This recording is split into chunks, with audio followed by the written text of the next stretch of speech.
This is Whataburger Friday Night Stars, presented by Game On Sports, live from the Star in Frisco, Texas, and the Dallas Cowboys headquarters. Here's Kyle Yeomans, Zach Walchuk, Eric Chiafalo, and Heckma Harrison.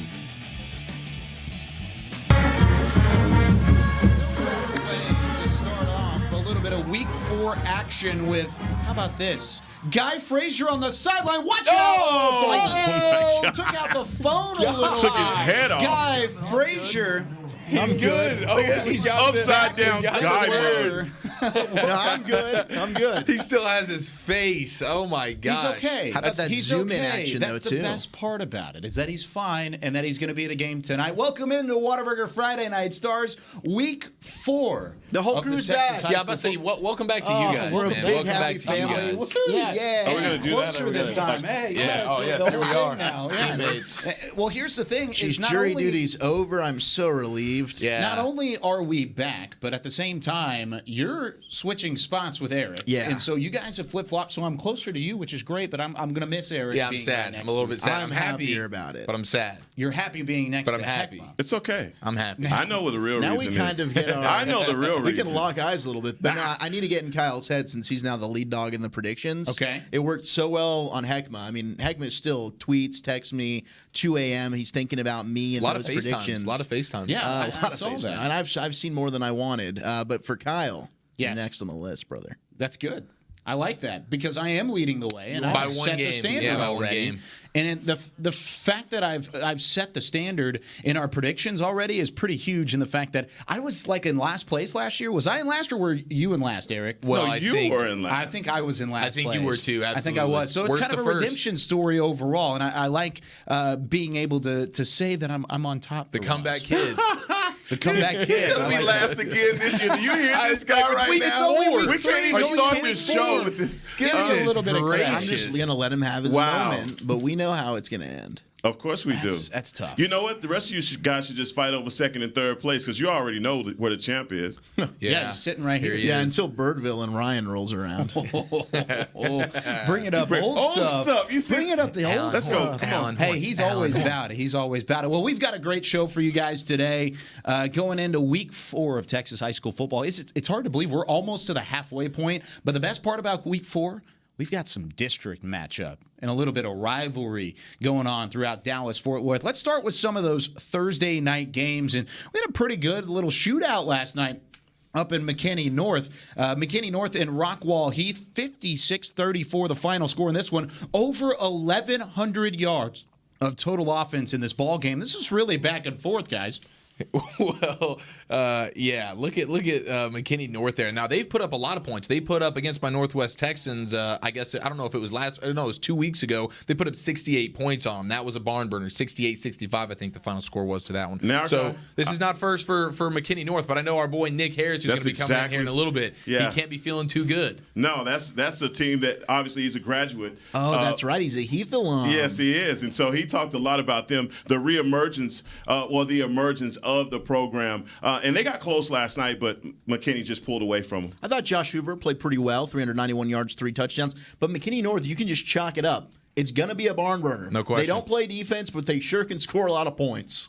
Yeah, they did that last night. They showed who they were, and that was it. I'm glad you picked it up because I thought we were about to just have silence. Well, after I didn't that know final Kyle remark was over there for a working second. on other things. was a That's Kyle. when it becomes to us to entertain, and Kyle's got to do his host duties. I've got absolutely. a couple things He's on got my plenty. plate. He's got plenty. But Heckma wasn't picking up anything, so I'm glad you lifted the fold there. But what about Fine. Dylan Markowitz, huh? That Markowitz kid? We've all had our moments where we've shined some love on Dylan Markowitz, even though the last name pronunciation seems to change every time we bring it Yeah, I was up. about to say Markowitz. Is that what we're going with I now? think We're it's going with I Markowitz. think it's Is it Mark Lewitz? You're throwing an L in there now? Is it an L or an I? I think it might be an I, a capital I, just thrown there in the middle, throws you off. You think I it's think an L? it's an L. Yeah, probably an L. I think it's a Mark Lewitz. But he's a baller. He really is. He absolutely is a 4 baller. touchdowns starts last early. night, He no showed up. He interceptions. showed up in a big way. We got to stop talking over each other.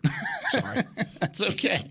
It was an exciting game overall. Now, the one that we're going to move on to, not necessarily an exciting game, Salina and Fort Worth Dunbar. This has been a Salina team that we were kind of iffy on going into last week. I mean, 1-2 on the season, and then now going into week 4, and they've kind of righted the ship a little bit, and they did so with a big-time win over Dunbar. And I talk about big-time win, but look at how dominant that defense was for the Bobcats last night. Just 76 total yards. That's more of what we expected to see out of a Salina squad. Yeah, it's really depressing how bad the Fort Worth schools have become. Hey, that's my Northwest Texans district, baby. That's where we rock. Well, I'm just saying, if you want to rebuild your program, got a win in week 2. get into that district. Literally, Stop it. I thought of you. You're unbelievable. So, guys, my game, Yeah. 49-6. I mean, literally, Salina got back on because everybody was doubting them with the one loss that they had at the beginning of the season. But they got in the driver's seat early, and they didn't look back. Although Fort Worth Dunbar did, make a spark. Garbage time? No, it was early. Okay, but good. still, they got in the game pretty. They got in the game, but Salina ran away with it. 4 different players with rushing touchdowns. I think Salina went back to the ground and pound style that's made them so effective for many, many years. And we know once November rolls around, it's Salina time, and they are starting to pick up. It hits district play. The Bobcats will be just fine. Dunbar came at the perfect time for a team was a like gateway. Salina. They always do. Absolutely. A little They tune-up always game. do. Everybody needs a little tune-up game. Shout out to the Cowboys this week. Ooh, wow. You're a Dolphins fan. So Yeah, we don't talk about sidetrack that. We don't talk about it. Why you got to live. throw them under the bus? Yeah, I mean, I'm goodness just saying, gracious. that's Jeez. fair. I'm sorry, but at the same time, I thought that would be known. Anyways, so Salina overall, I mean, is this a team that throughout the 4A ranks, I mean, we saw how they were able to handle a Fort Worth Dunbar team, but whenever they go up against the Argyles of the world and the Melissas that are also very strong in that district, and is that a legitimate ball club that's going to make some noise overall? I think yes. I don't know that they'd be able to beat an Argyle team much like last year, but heck, we saw them. I think they upset Argyle in the regular season meeting in district play. Then they had the rematch in the playoffs, and Argyle won, but it was still a fun football game, very back and forth. Salina's one of those teams with how well coached they are, with the tradition there, especially as the season progresses. They're one of those schools that even if they graduate kids, the underclassmen step in and they find their own once you get into October, deeper into district play. So, yeah, I mean, I'll never count Salina out, but I don't know that they'll be able to get past, say, an Argyle. I think Argyle's proven with that win at La Vega that they're the class of 4A right now. Yeah, Bill Elliott is always going to coach his team up. You know that. And historically, you have to say that with Salina because they have always had a really, I don't want to say a weak district, but they've always came through strong playoffs. States. That's a great point because this district's really grown with the addition of Salina over the last decade. But before that, it was all Salina. And so, so that's the thing. And I think everybody else is just kind of catching up with them at this point. But I'm still blown away by the first loss with Frisco. So that was the one thing. And I think they planted the seed of doubt early with everybody with that. And so it's going to be interesting. They have obviously the next couple of opponents will be more formidable than Fort Worth Dunbar. Yeah, and the quarterback spot for me is where it's at. I don't know if Salina could really throw with a team like Hogaboom out there, with Argyle. Those guys, that's sort of a different level. And like you mentioned, the win against La Vega on the road, I mean, Argyle's going to be an extremely tough team to beat. Yeah. I mean, that's kind of been the team to beat throughout the area, especially, like you said, after the win over La Vega as well. Moving on to 6A, we had a battle last night. Mesquite, kind of a team that's been a little overlooked so far, but now they're 3-0, going on 4-0, and they had a big-time win last night over, I thought, was a formidable LD Bell squad overall. I agree. LD Bell beat Plano East week 1. Now, maybe that's not as good of a Plano East team as we expected coming into the year, but this was all Skeeters, 4-0 for the first time since 2012. And they didn't even have to play their starters in the fourth quarter of this one. They finished with over 500 yards of total offense for the first time since October 14th of 2016. This is a Mesquite team that's back. It's the third year under head coach Jeff Fleener, and he's done an excellent job of turning around Mesquite. Look, they're the only team with a state championship in Mesquite ISD. They ran that area, and Jeff Fleener's trying to get the Skeeters back to where they were and really on the ground.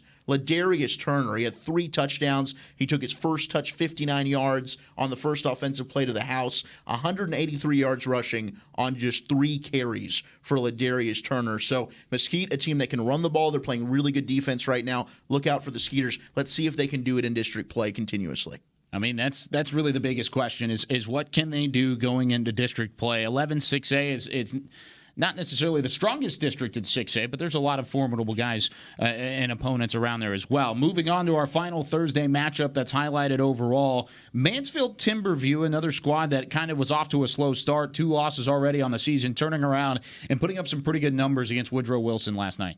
Yeah, Mansfield Timberview showed up and showed out last night. One of many sort of blowouts in the Thursday night matchups of this week. But Woodrow Wilson, obviously, we know off to a rough start, 0-3, now 0-4. So it's a tough getting off this year for Woodrow Wilson. But man, Timberview, they got some players. Adam Cash, he's a U.S. Military Academy commit. He had an interception for a touchdown early in that game. Rom Stevenson, same thing. Their defense, Mansfield Timberview's defense is very, very good. And Jaden Hullaby, the Texas commit, he transferred from Bishop Dunn. That was sort of a low-key move, I think, and that's a nice get for Timberview. So they had a good outing on both sides of the ball. Mansfield Timberview is a team to be reckoned with. Like I said, they got a lot of guys. I mean, they got a handful, and I didn't even mention the other one that they have. I'm trying to remember it. Stacy Sneed. He's going to Colorado. He had 92 yards on the day. He had 5 carries for 92 yards. Like, they got players on that Timberview team. Yeah, Hullaby opened the game with a kickoff return. So everybody knows that guy is a playmaker. Yeah, the dude's a stud. And a 42-yard touchdown off a read option run for Hullaby there as well. So, yeah, Timberview, a nice victory last night. No, that's that Timberview team that's made some solid playoff runs. I think they graduated a lot of studs on the defensive side of the ball, but they've certainly got the depth. Out of that Mansfield district, Summit and Timberview seem like they're the 2 best teams out of Mansfield. I mean, they've got Summit does have a rivalry game tonight with Mansfield. We'll talk about that a little bit later. But is that something that we're kind of seeing the turning of the tide for a little bit, though? I mean, it was Mansfield Lake Ridge. I mean, you didn't even mention them, but the fact that you went with Summit and Timberview before mentioning Mansfield Lake Ridge is showing exactly how good those squads are. Yeah, I mean, those 2 have just looked the best to this point, especially Summit being undefeated. But Lake Ridge is a team that I certainly do think can compete. They were District of Doom champions with Cedar Hill. This year, I don't know that they'll really compete to win the district, but they certainly will compete to win a playoff spot. It's just amazing the trajectory that we've seen Mansfield and Legacy. They were probably the 2 best teams for a while. And now they're taking a back seat to those 3 other Mansfield schools. Yeah, it's kind of amazing, too. I think I always liken the Mansfield area kind of to Frisco, the way that their high schools, so many of them came up so quickly, you know, and I believe you guys said there's like 5 different high schools out in Mansfield. So that's the landscape is going to change out there quite a bit. Yeah, I mean, it's going to continue changing as well. A couple more Thursday finals to look at from around last night's ball games. I mean, there were plenty of games last night to look at overall, but there were just a couple more, like Bishop Lynch showing off and flexing their muscles a little bit over O.D. Wyatt. Wilmer Hutchins kind of rebounding after they were thumped by Sauk last week, 37-3 over Roosevelt. And any surprising scores here? I mean, Sheldon over Louisville Founders. I mean, I don't even think we've talked about Louisville Founders at all in the show's history before, but they got beat last night 57 we like to try to cover everybody. It's a historical day here on Friday Night Stars. But probably the best game of the night was North Garland and Lakeview Centennial. Just not a ton of games. Yeah, I think North Garland's undefeated again to start the year at 4-0. Now, they fell apart once district play started, but for them to stack up a little bit of unbeaten in non-district, can they carry that over finally? Yeah, 10-6A is a really tough division. And people don't talk a lot about it. There are some mediocre teams in there, some poor teams like the Naaman Forest Rangers. But you know what? Don't. Sorry, Mrs. I'm just saying. But those teams play each other really tough. And so you never know from one game to the next. But North Garland is actually making strides right now because they are undefeated and they look to be the one that's setting the tone in that district. Yeah, setting the tone early and getting out in front. We've got a lot of district games to get to. When we come back, we're going to catch up with our buddy who opened the show, Mr. Guy Frazier. Is going to call in, and we're going to talk about his ball game tonight as we talk about Guy's game of the week, and then also have a little bit of Friday Night Stars Rewind as well. As we get into week 4, Nick Harris joins the show a little bit later from the Hold Coach. That'll be a whole lot of fun when we continue here on Whataburger Friday Night Stars.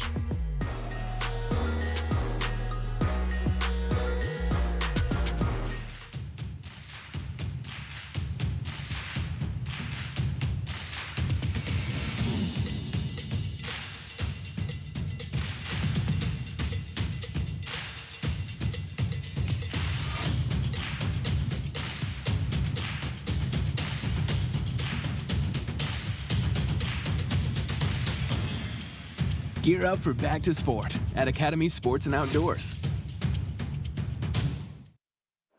It's game day. A day that should be spent in the living room, not the kitchen. So next game, you just worry about the score, because we've got the food covered. With hand-battered, cooked-to-order, always fresh, never, ever frozen chicken fingers, craveable cane sauce, crispy crinkle-cut fries, and jugs of freshly made tea and lemonade. Raising Cane's Chicken Fingers, one love. Go Cowboys! It's in all of us, and we won't hold it back. Not one little bit. Nope, we embrace it, letting it fuel our passions, pushing us deeper than we thought possible and keeping us curious. It's what sets us apart from the herd. It's how we come up with the ideas that make people say, why didn't I think of that? See, when you nurture the creativity and passion that's in all of us, you'll learn nothing is out of reach.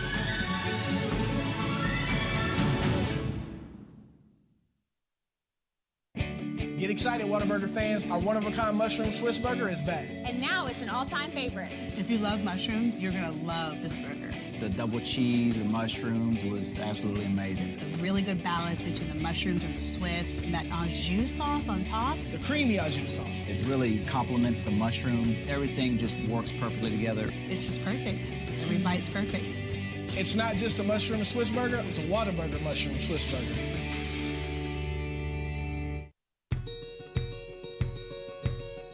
Hey, I'm Jack. We started SeatGeek because we want fans to have a better, more transparent ticket buying experience.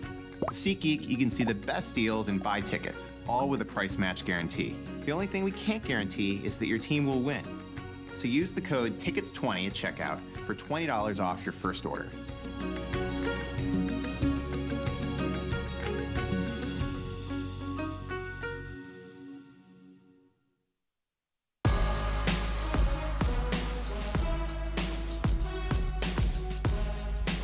The beautiful Star in Frisco, Texas, back here for Whataburger Friday Night Stars. We've got a pretty good matchup across the way at the Ford Center tonight. The Dallas Cowboys getting set for their Week 3 matchup with the Miami Dolphins, who are 0-2 at the moment.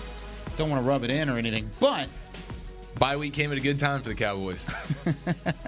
I don't ever take it like that, man. Any given Sunday. Any given Sunday. Don't eat the cheese, right? That's what Bill Parcells used Except to this say. Sunday. That's a good idea. You can have all the Don't cheese eat you want the this cheese. Sunday, fellas. What kind of cheese you going for? Oh, man. I would like have a to good go. Munster. I'm just going to put it out there. I'm a Mott's guy, for sure. Isn't Munster a town in Texas? Yeah, it is. Yeah, it is. It's also a type of cheese. I've delicious- never It's a heard Dutch of town. Munster It's a fan- cheese. Oh, my man. Did I have You that are wrong? missing out. I Really? want you actually, next time you go to the grocery store. Okay. And I'm trying to work on my Munster cheese sponsorship here. Okay. Yeah. Get some Munster. Tell me it's Why do you something think Walchuk's fantastic. always taking trips to Wisconsin? Yeah, you do go to Wisconsin like twice a week. Like twice. It's like unbelievable. I don't think Munster cheese is big quite there, a bit. but who knows? It's huge. Wow. Okay. Well, I didn't. I just get Travis Frederick. The shovel last it back thing I in. thought whenever I missed last week, whenever I wasn't here last week, the first thing I thought was, man, I really wanted to talk about Munster cheese. With You got Zach it. Walchuk. Got it out of the way. It only That's took why till segment 2. You've got to make sure you tune in. You never know what kind of information you're going to get here. Oh, Oh, man. my goodness. Lots of games going on throughout the area tonight. Like we just talked about, not a huge Thursday slate. I mean, the Thursday slate was kind of a little bit. You calling out the thin. schedule makers? There's a lot of No. off weeks this week, Yeah, I feel like. I feel like this is Lot kind of the weeks. start of those bye weeks going into it. Of Don't course, you district hate schedule. that as a coach? You have that bye week just come so early. Like for Denton Ryan last Mm-hmm. week, they're coming off a bye. You got to just when you're finally starting to get into a groove. You've played 2 games. Now we've got a bye week. Yeah, I think. And now you got to play 8 straight to end the year. Midpoint bye is probably the best bye. Like if it's a 10-game season, I think week 6 is the ideal bye there. As you get going into the season a little bit, because everybody's a little bit more beat up. You're already in your rhythm. You're in your groove. Like you said early on, you're just starting. Week 3, week 4, you're just starting to get into finding the identity of your team, getting rolling here, and then it's like boom immediately. And you're not that beat up yet. But now you got to go, like you said, 8 straight, 7 straight games, and then here comes playoffs. And we know if you're one of those teams that's going all the way, playoffs are they're brutal, man. I tell you what, I disagree because I believe that if you have a team that's 2-1 or 1-2 and you're in the weak district and you guys have made some uncharacteristic errors, this may be a week to get your guys back on the right track. So That's it just fair. depends. And the thing is that when we're talking about high school athletes, these guys, a lot of them are just shooting themselves in the foot. And so coaches like to, kind of bring them in and get those self-inflicted wounds out of the way. So, again, just depends on where you are. For like sure. for Duncanville, that's sitting high. And I think I was seeing where a couple of those guys are going to go visit their colleges and things like that. So that may be setting That's you more up. than a couple, I bet. That may be Duncanville. setting you up for a disappointment because you're not, actually in, back to work and paying attention to detail. So I don't know. It just depends on the kind of team you have. Yeah.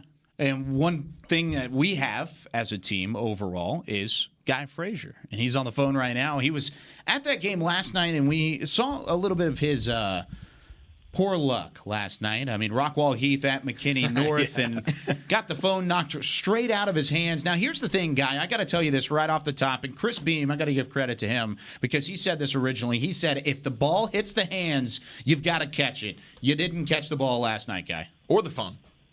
Shoot, the ball hit no hands. It left a print on the back of my phone. That was quite the play, though. Welcome back, fellas, by the way, Kyle and Zach. Thanks, Guy. Thanks for stepping in last week, brother. Yeah, it was a lot of fun. Thanks for letting me do it. It's a good opportunity. So talk about last night's game just real quick. I mean, that McKinney North offense just kind of got off to a quick start and didn't really hold up.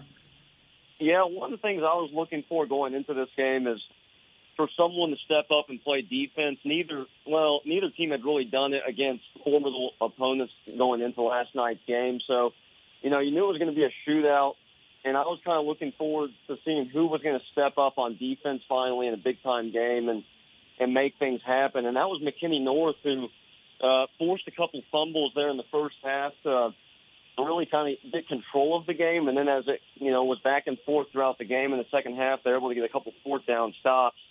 And that really got the separation they needed over what I think is a pretty good Heath team if they can find some defense themselves.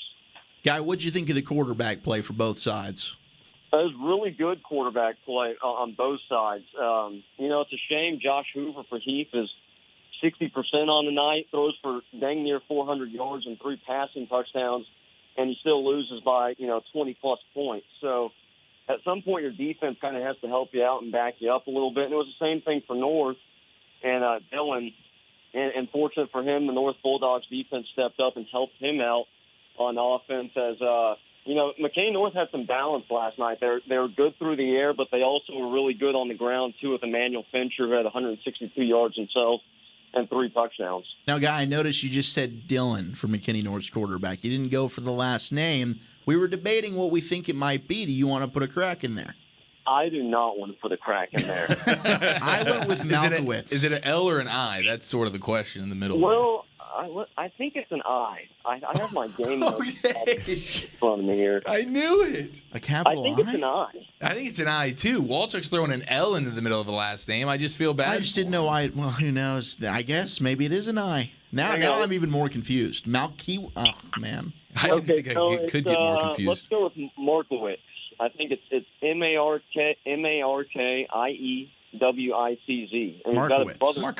Markowitz. That's that Baylor education to get you right there, right? That's what it is. City Yeah, Bears. Hey, Guy, it's been a week since the thrashing of your Scotties. You've had a week to soak it all in. How are you? How's the recovery been? It's been good. I'm Really? not sure we're going to learn a whole lot tonight with their game against Bryan Adams, but I think it's been good. I talked to Chandler after the game last week, and the main thing he told me is we're going to be just fine. And I think that's right. I think that was probably the best thing that could happen to them last week. Obviously, you don't want to lose, but sometimes it's good to recenter things, recenter the focus, give yourself new goals, and march forward. Well, Guy, with jury duty, it was really hard to get an eye on that game. What was so impressive about Lone Star? I mean, what was the key for them to shut down this vaunted Highland Park attack led by Chandler Morris? Well, they really beat up Chandler, and their defensive line seemed to give the O-line for Highland Park fits all night. And, they really only had 3 guys down with hands in the dirt for most of the night from what I saw. Now, I didn't see the whole game. I'm watching pieces of it as we're there in the studio. But they have a lot of size in that front seven and athleticism. And the scary thing was that was what looked like a Jalen Ford-less Lone Star team last week. So, they had Chandler on the run, and obviously I think he was a little uncomfortable. And he's thrown 8 interceptions now through 3 weeks. So he's got to, sharpen some things up, and he knows that. But, Lone Star, I think, had him uncomfortable, and really that Scott's offense the whole night. Yeah, Marvin Mims. We talked a little bit about his coming out party. He's been in guys' nightmares for the last 6 nights. Oh, man. Marvin Mims. I mean, literally, we in Jiba, week 1, and now Marvin Mims. Do you think that the Scots are looking at having to patch that up? I mean, Bill, I say patch that up because they're not going to have to face an Njiba and a Marvin Mims every week. Does Hudson Clark have any available eligibility left? Oh, man, they're missing Hudson and Ryan Caton and Whit Winfield, but the biggest question mark going into this season, this goes back to the spring, was the secondary, having to replace some guys, some new faces stepping up, and I don't think really anybody stepped up and took those starting roles yet. I know they've had some injuries, but that's just been kind of a question mark. So they've got some time to patch that up and fix it, but it's definitely going to be something that they need to do going into the playoffs, because if that becomes an issue, then that might be their downfall. And now talking about another team that's highly rated, but also coming off of a big-time loss, Mansfield Lake Ridge, who lost to Timberview last week, where they allowed 64 points to Timberview, turning around, and that's the game you're going to be at tonight. South Grand Prairie against Lake Ridge. What do you think about this ball game overall in the opening week here of 11-6A? Well, I do think 11-6A is not as tough as it has been in years past. I know we label it the District of Doom. Well, it's a 7-6A. My bad, 7-6A. But no, I think this is an interesting game tonight. You've got 2 teams that are coming off of losses, and you've got a South Grand Prairie team that wants to avoid going 1-3 to start the month, or the first month of the season. And then you've got a Lake Ridge team who's had a little bit of a tough last 7 days. They lose last Friday, and then they lose their defensive coordinator to cancer this week, an unfortunate death in Billy Smith. Mm-hmm. So I know they're going to be playing for something bigger than just tonight. Billy opened up the school in 2012 and has been on staff there since then, and actually has been with Coach Thor since 1998 when they were together at Santa Fe up in Edmond, Oklahoma. So those guys have been close for a long time, and that's a big loss. So I predict a big bounce back tonight for the Eagles. I just think kids are resilient. I think they'll bounce back tonight. Well, and I don't think that's a bad Lake Ridge team by any means, Guy. No, by no means, no. Well, I'd like to focus a little bit more on South Grand Prairie, because Drake Logan seems like he's kind of the end-all, be-all offensively. Who else needs to step up to give him some support? Well, I know there's, that South Grand Prairie team actually has a couple guys on that 2020 or in the 2021 class for them, so they're juniors. And one of them is Keelan Robinson, a receiver who's 6'2", 183, has a Kansas offer already. And I actually kind of just discovered on him today. And then Demikio Nathan, who's another receiver in that class who holds a couple offers. They're both 6'2" kids, big bodies. And, I saw Drake play last year, and he wasn't always the most effective passer from what I recall. But with 2 guys like that, sometimes you just got to throw it up and let them go to work. So I'm kind of curious to see what they look like tonight, if they can add some stability for their offense. Yeah, Titus Jackson is also a kid for SGP. That's a baller as well. And I was kind of torn from the beginning on this game because, like you said, Lake Ridge is going to be very emotional because they lost their defensive coordinator. But also, looking at the schedule, I just felt like SGP has played a tougher schedule than Lake Ridge up to this point. You talk about a game at the first game of the season versus South Lake Carroll. They lose by 15 points, but that was a tough game. Okay, they played South Lake here all the way to the end and beating Northwest Eaton. So that, and also, I mean, obviously the Lancaster game, you got nothing to look at on film there. But Lancaster is really just that good. They're one of those teams that I think are going to play people a lot tougher than we're expecting because of the talent that they have. And so I guess it pulls on my heartstring because I know that they have something to play for because of losing their defensive coordinator. But still, you know that South Grand Prairie is going to play them to the end because they're a very competitive team. Yeah, and that's just been a really good program for a long time. Even their teams that don't throw up the most impressive records are still tough because they always have some talent, and they're just kind of tough-nosed like that. But no, I do agree with you, Heckman. They have probably played a little bit tougher of a schedule. I mean, losing to South Lake and Lancaster is nothing to hold your head about. And, I think that's something to keep in mind. I think this district's kind of interesting because a lot of people kind of saw SGP as that fourth spot for the playoffs, and now Summit's kind of jumped out at 3-0. And I kind of question who Summit's played so far. I think we'll get to learn a little bit more about that as the season goes on. But that fourth and fifth place spot in this district is going to be very interesting because this South team is going to be right there in the thick of it. Guy Frazier joining us here on Whataburger Friday Night Stars. And, Guy, before we let you go, we've got another Friday Night Stars Rewind, and I like this one a lot. It's, of course, one of the things that we do each week now. We go back and look at somebody who's having some success at the higher levels of football out of the DFW area. Who is it this week, Guy? Yeah, so this week we go a little bit farther back than we have the past 2 weeks, and it's with Adrian Phillips, who's a former Garland Owl from the 2010 class and a Texas Longhorn as well.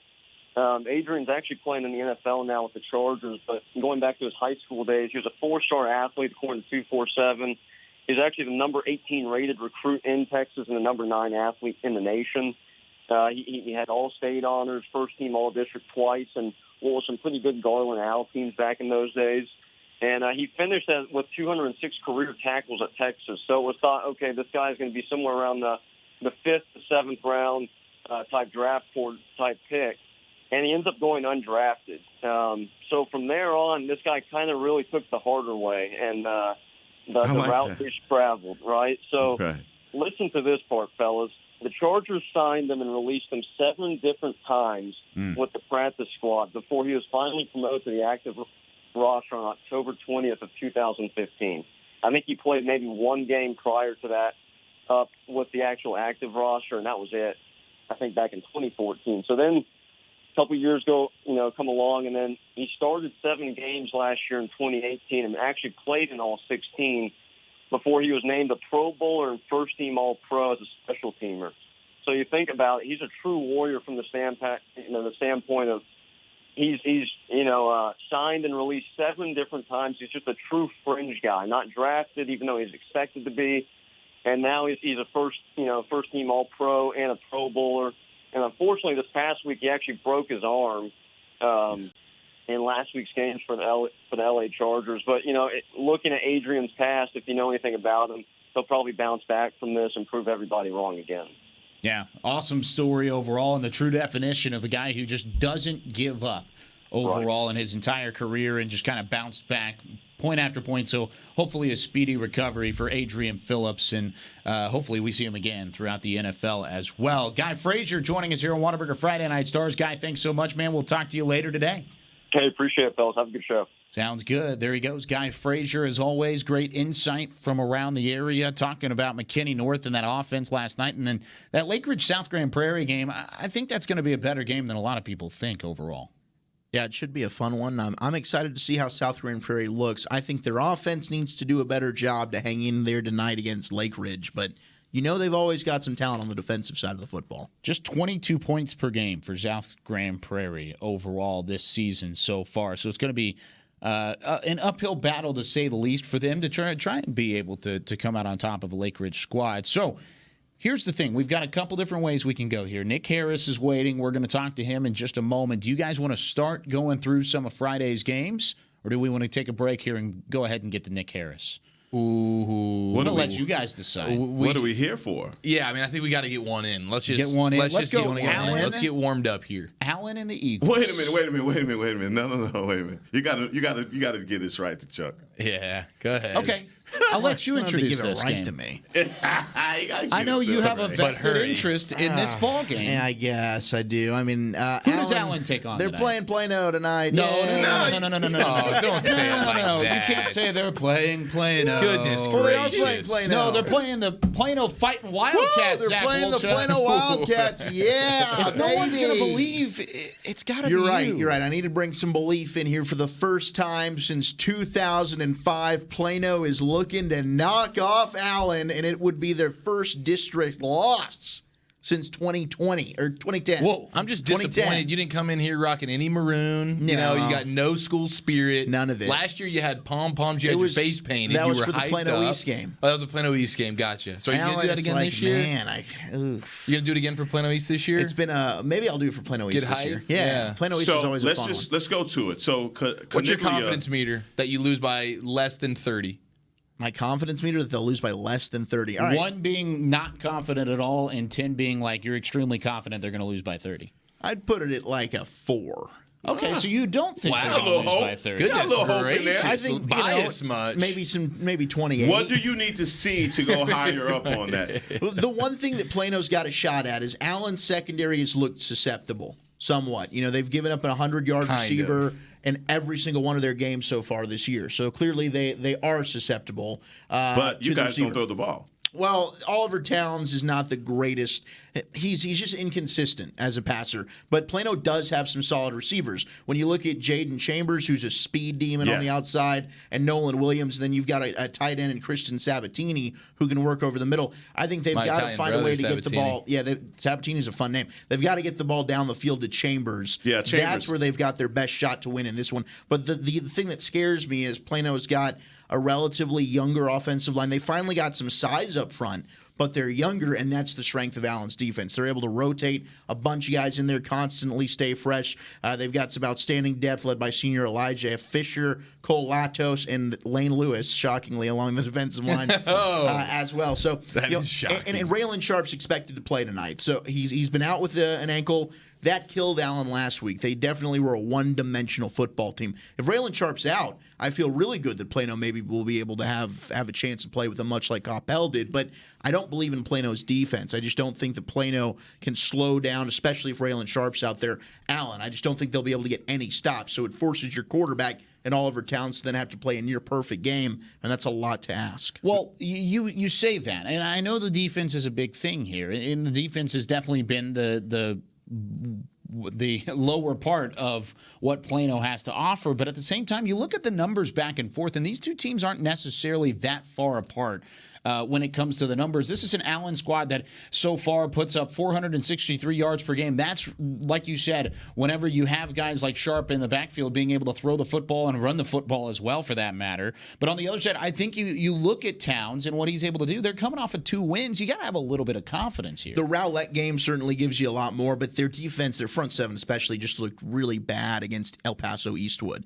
And if you're going to get run on by El Paso Eastwood, imagine what Allen's going to do. But they to won you. the game. They won the game, but it wasn't pretty. Okay. So, all right. So here's the evaluation. There's a completely different level here between the two teams we're talking. I get the fact that they won the game, but Allen is far and away. But Chuck, what I'm saying is, with a high ankle sprain that Sharp had, I mean, anything can happen. He comes with someone drags on him, he's going to aggravate that thing again. And Canigula time. Exactly. It's a new game. You have a situation like that, and like Yeoman says, at least you see now that Allen they show a little bit more mortality, that they can get beat. Don't you think that's something that would galvanize your team? Without question. And Plano will play up. You know, they'll give their best effort. It's just been a decade of getting your butt whooped to the Allen Eagles. So which team's going to step up and say, this is the year that we don't allow that to happen? I don't know that this is the Plano team that's going to do it, but we'll see. Plano's point differential right now +9 compared to Allen's, whose point differential, which is really weird through weeks of the season, only sitting at 34. Now I know Allen's played some better teams and guys like Cedar Hill and Coppell already, but this is a Plano and team. Sharp was out. Exactly, and Sharp was not available in that Coppell game, or at least late in that Coppell game. So I think overall, this is an Allen team that's susceptible if Sharp's not in the ball game, and even if he is, I think Plano will keep this closer. I'm not going to pick Plano or anything. I don't think this is one of our. You guys are talking Plano up. I'm starting to think I think Allen's biggest advantage is that for the first time in a long time, they've actually had to travel pretty far. Quite the distance about over there. 15 minutes. Yeah, and that's 15 minutes more than they have in about what feels like 3 years. All right, so maybe a little jet lag, a little bus lag. Maybe so. I'm just Glass saying. half full. You came into this segment saying, "Hey, Plano's playing Allen. Here we go again." I've been beat down by Allen so many times. It's tough to pick yourself Come up out off of from it, that. brother. We're trying to bring you out of it. It's not about how many times you fall down, Walchuk. It's about well, you know what? I'm telling you, this Plano defense isn't very good. And I think that if Raylan Sharp plays, it's going to be a long day. Now, if Mr. Chambers can have 300 yards and 3 touchdowns, maybe it's a different story. Well, we've got a pretty good game. If he can double his stats from the first 3 games of the year tonight, they got maybe possibly they only lose by 3 scores. Even closer than the 15-minute drive from Allen to Plano. We've got a game across the hall tonight. Pretty solid game overall. Lebanon Trail in Frisco. We're going to preview that game whenever we come back after the break. Or actually, we're going to do that in the second hour because when we come back, we've got Nick Harris from the Old Coach joining us in the studio. Always love having the Old Coach around and having Nick Harris to talk some out of area games around the state. From the Old Coach when we return here on Whataburger Friday Night Star.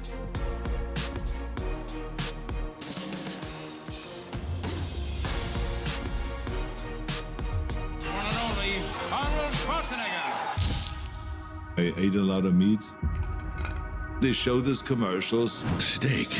That's what a man eats. Selling that idea that real men eat meat. Serious man food. But you got to understand, that's marketing.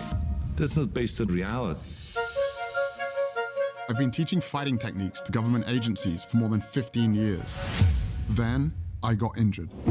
Unable to teach for at least 6 months, I spent more than 1,000 hours studying science on recovery and nutrition, and stumbled across a study about the Roman gladiators. The gladiators were predominantly vegetarian. How could the original professional fighters be so powerful, eating only plants?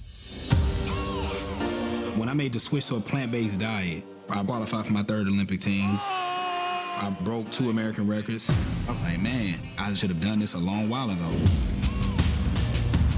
When I went plant-based, I wasn't sure if I was going to survive. And I actually became like a machine.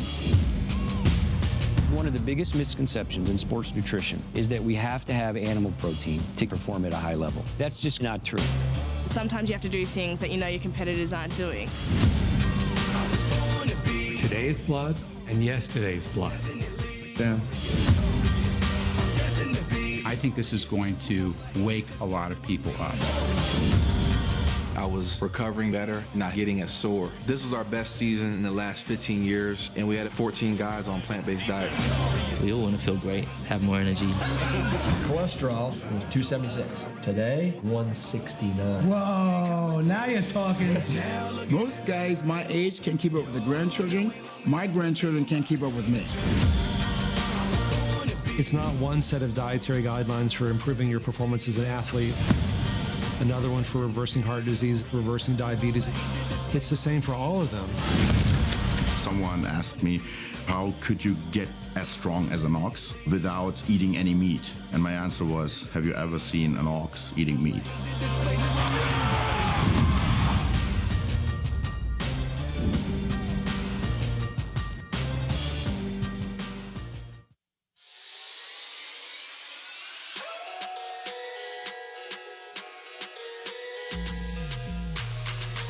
Back here from the Star in Frisco, Texas, as we get set for Week 4 of Texas high school football throughout the DFW area. Glad you're with us here on Whataburger Friday Night Stars, and it's time for one of our favorite news segments here in 2019. It's a chance to look around the state and talk to the one, the only, the Old Coach, represented this week by the great Nick Harris. Nick, welcome back in the studio. We love having you here, and A lot of good games outside of the DFW area that you and I and really all of us are going to get to talk about today. Yeah, I appreciate it. It's my favorite segment as well. For what it's worth. So which game will you be at tonight, Nick? I'm going to be at Grandview and Malakoff. I'm about to get out of here, take about an hour 45 drive to Malakoff. I'm excited about that one. It's 3A. About the drive? Oh, no. Okay, gotcha. But about the game. But yeah, 3A D2 state championship rematch from last year. Both of these teams are in the same district, too. So it's just, there's a lot on the line in this district and in the state picture for that division as well. So I'm excited about that one. Now, is there expectations around this game for a Grandview Zebra team that was dominant last year? Yeah, I think the expectation is that Grandview wins this game. I believe if Malakoff wins, it would be sort of an upset, but I wouldn't be surprised if Malakoff pull off the upset.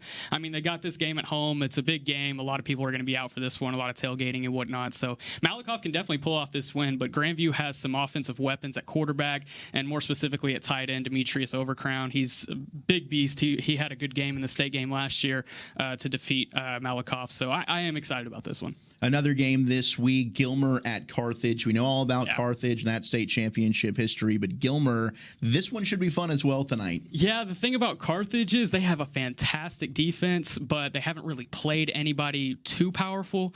But we'll know in these next 2 weeks. They get Gilmer this week, and then they travel to Texarkana next week to play Pleasant Grove. So these next 2 weeks are going to be very telling for Carthage. Yeah, absolutely. And you know they've always got size at the line of scrimmage. They've always just got a big offensive line that can run the football with the best of them. Yeah, I love that division with Gilmer and Carthage and Argyle and all those guys playing, and it's fun. It's fun, yeah, it is. Have you gotten to see Kai Horton play? I have not. You have not yet? Okay, because he's had quite the. And last week he had quite the week, so I didn't know if you gotten a chance to see him because you've been pretty spot on with your quarterbacks thus far. And there's one that I don't know if you have any idea about. We got Allen tonight, their quarterback. He's coming. Is he coming back tonight? Do we know? Raylan Sharp. I haven't heard much about him. I said it a couple of weeks ago. I was very wrong about predicting how good of a quarterback he is, but he's going to be very important for them the rest of the way. Just because we kind of saw last week that they almost didn't win without him, and that would have been huge for that program to take an L like that. I've heard he's expected to play. He's been day-to-day with an ankle injury, so I think that he'll be in the lineup tonight against Plano. Which is big, because we saw exactly, like you said, the kind of shifting that happened. Now, I wonder if the backup quarterback there got some reps this week in practice a little bit more so due to the day-to-day injury. But like you said, you're not alone in the fact of saying, hey, Grant Tisdale's gone from Allen. They're not going to have anybody step up again, right? Well, that's not necessarily the case. We've seen that they just continue to reload. Yeah, absolutely. And I think their running game is just as good this year with Selden Manning. He kind of took over that Capel game last week and powered them to victory. So if Raylan doesn't play or if he gets in and has to step out in the first quarter, I think they'll still be fine against a Plano team. But in the future, I feel like they need Raylan for sure. Now, I'd like to ask you about Katie. And you got to see Katie. Was it week 1 or? It was week 2 at Atascocita. How were they in person? Man, they are powerful. I think they're returning to back what Katy is supposed to be. Their quarterback, Bronson McClellan, has taken a new step this year and being team leader and being that guy for the Katy Tigers. And then they have a transfer from South Carolina, Ronald Hoff, at running back, and he's been running all over teams. And he doesn't even have any offers yet. I mean, that's the reason he came to Katy, but he has been impressive so far. So, the DFW we focus on here, we've always got Duncanville, Allen's in the mix. Geyer's really good this year. But from the out-of-area schools and the fact that Katy knocked off North Shore once, I think Katy's emerged as the team to beat outside of DFW. Yes, absolutely. For right now, 100%. That's crazy to think about because you said it a moment ago. You said Katy returning back to what Katy's supposed to be. That's scary for anybody in the state of Texas because if you go back to the 2000s and into the 2010s, I mean, they were the team to beat. I mean, they were the guys. Is that the case again? And you said outside of the DFW area, is it now Katy's the team to beat, or is it still Duncanville? That was a good question. You kind of tricked me with that one. I wasn't expecting that one. Threw you a curveball. Yeah, I don't want to answer on that one. I think Katy and Duncanville are very similar. I've seen them both play. They both have strong defenses. They both have weapons at quarterback. They both have offensive weapons in general. So are we giving up on Galena North Shore? No. Is that what we're doing right now? I'd still love to see that rematch, but Katy's been anointed by Zach Wolchuk. Katy beat them this year. They beat them the first game of the season, right? So we got to give some credence to the fact that it was the first game of the season. Let's have a little championship hangover. Punch hangover. Yeah. I'll say it like that. But I don't think that. Now I got to ask this question: is Katy surprising everyone in that district? Because I don't think that we had them that high ranked last year. So were they the team that was already on the map, and this isn't surprising? I think they were on the map, but I don't think a lot of people expected them to beat North Shore right out of the gate. I mean, I think we always have to account for Katy when we're talking about the statewide picture, and now especially with Gary Joseph at coach and him bringing back this team this year, especially with Hoff at running back. I mean, there's just so many different ways that Katy can win a ball game right now, and especially with North Shore, you made a good point about them possibly having a little championship hangover after that first game. But last week they had to kick a field goal as time was expiring to win that game, and also they haven't had Zach Evans for the past couple weeks. Kind of some little bit of vague of what's going on over there, but I like it. Yeah. I like it. I've been noticing it also, but he's been very quiet about it as well. Yeah. So he hadn't said anything. Whatever it is, it's a team decision that they've made to get him back into the fold, but he has been on the sideline cheering for his guys. That is something that should be mentioned as well. But I definitely, for me, Katy's a surprise team. Yeah. And I respect what North Shore, I'm going to go back to North Shore really quick. I respect what they're doing as far as handling the Zach Evans situation. I think with Coach K, he's always going to run a first-class program, and I'm going to be able to see them against Beaumont Westbrook for defending 6A D2 runner-ups October 24th, I believe. It's on a Thursday in Beaumont. So I'm excited to see how they can kind of develop throughout the season. Now, Nick, you my man. And you done came in here real cool from the old coach, but we got something to talk about, Nick. I mean, y'all wasn't here. Y'all wasn't here. I know what this is. But I was waiting for it. But you see how cool he came in here? He didn't say nothing about he didn't apologize. Like, he didn't have anything to say. But what about the bear crowd? He's like, they're not going to ask me. They're not going to ask me. What happened? What's happening? Come on, talk to me, old Lone coach. Star happened. Yeah, so I made a very bold prediction last week, and Heckma kind of challenged it, and we had a little back and forth. How bold is bold? But I will say that I'm glad I made the prediction, because as Michael Jordan said, if you try and fail, it's better than not trying at all. Right on. So I would right do on. it again. Yeah, I'll go with I that. would do it again. He quoted Michael Jordan. How can I disagree with that? How can you hate? But at the same time, what did you see in Lone Star's defense that told you that they are for real? Their front seven they're legit. They have some size up front, and they flustered Chandler Morris all night. Did you like how they played Torrin Pittman off the line, number 15? He's 6'4", 200 pounds. Like I said, he's taller. He's a taller guy, going to be hard to throw over. So I call him the RPO buster. Mm-hmm. And he had a pick, and then he had another one that was a pick six, but it got taken back. Yeah, he's blocking the back. Right. So in reality, I think he had one or two, and so he's kind of becoming a little weapon for Lone Star's defense. And Highland Park's offense didn't even really get it figured out until about the last 7 minutes of the game, and it was way too late by then. And they didn't even have Jalen Ford last week, did they? Do we know anything about that? Because we were watching it, and it was like he wasn't even on the field. And to us, he's one of their, if not their best player, definitely one of them. I think he's one of the captains on the team. Exactly. So to not have him on the defense as well against Highland Park, I was floored by how good they looked. Yeah, I think they're emerging as a really big contender out of 5A right now, for sure. So you're talking about big contenders, and of course that's going to end up happening. You're talking about big contenders throughout the course of 5A. Whenever you beat Highland Park, you're the team to beat, right? It's a statement win, no question. I mean, yeah, absolutely. But is that if they played again? I mean, this is kind of a reoccurring thing, talking about North Shore and Duncanville, and now Highland Park and Lone Star. If they played again, who do you see? Do you see the same result there, or do you see a different result? I would need to see a lot of issues in Highland Park's offense figured out pretty quick, and on their defensive side too. They're Marvin Mims. What do they do? I mean, what are they doing about They're missing Hudson Clark terribly this year. Gosh! But Highland Park is a team in the secondary. I feel like we've had that conversation at the beginning of the year every year, and they find a way to patch it up. But Hudson Clark was a legitimate D1 kind of corner last year for them that could lock down that elite wide receiver on the outside. I don't know if they've got the talent out there to lock down a Marvin Mims. Marvin Mims is we sung his praises all year last year. He's thought he was maybe the most underrated player in the area, and he's out there finally getting the love and respect that he deserves, my friends. Yeah, and Jackson Smith did the same thing against them. Exactly. He had arguably a better game, but it was just a more fast-paced game, so he got more stats. But Marvin Mims had a very impressive outing last week for sure. Talking about Jackson Smith-Jiba and that Rockwall squad, they've got a pretty good game tonight. We've talked about it a little bit already, but what do you expect out of that high-flying matchup? I mean, Martin's a team that's taken down two studs already in Lake Travis and Hebron going into this week. Do you expect them to continue their hot streak? Well, I've kind of been thinking about this game and, how the tides could turn in this game. And I love Rockwall's offense. I mean, they're so powerful. I worry about their defense, obviously. And then looking at Martin, they knocked off Lake Travis week one. Mm-hmm. That's a tall task. I mean, they lost Garrett Wilson this year, but they still have some offensive weapons. But the thing is with this game. Yeah. Yeah. It's special teams, right? Yeah, I mean, it's one of those They games explo- statistically that you don't look at it and you exploited the think they should weakness have won there. that game. And that's an area where Rockwall will not be struggling at like Hebron does, is the special teams area. Yeah, and I think they had, -4 yards in the first half and was up like 28-0. Exactly. That's Like, that one of the doesn't weirdest games we've seen all year. Yeah, that doesn't happen. And, I tried to think about a prediction with this game, and I'm going to be better about my prediction this week. Come on with it, Nick. I was thinking about it. I was like, I could see Rockwall blowing out Martin, but I couldn't see Martin blowing out Rockwall. So in that sense, I'm going to give Rockwall a 14-point edge in this game. Well, there you go. Big time game coming up tonight between the Warriors and the Yellow Jackets. Nick Harris joining us here from the Old Coach as we get set for Week 4 Texas High School football. Nick, thanks so much, man. Appreciate it. Love being here. We'll see you next week as well. When we come back here on Whataburger Friday Night Stars, we'll get into hour number 2. We've got 1 hour to go until kickoff around the area, live from the Star in Frisco. Hi there, this is Dak Prescott. When it comes time to shop for my tailgate favorites, I go to my stores, Albertsons and Tom Thumb, where they offer fresh organics and large assortments of local produce and sell only USDA choice meats. Get 10% off of your groceries every Dallas Cowboy game day when you wear your Cowboy jerseys. Albertsons and Tom Thumb, the winning combination and the official supermarket and pharmacy of the Dallas Cowboys.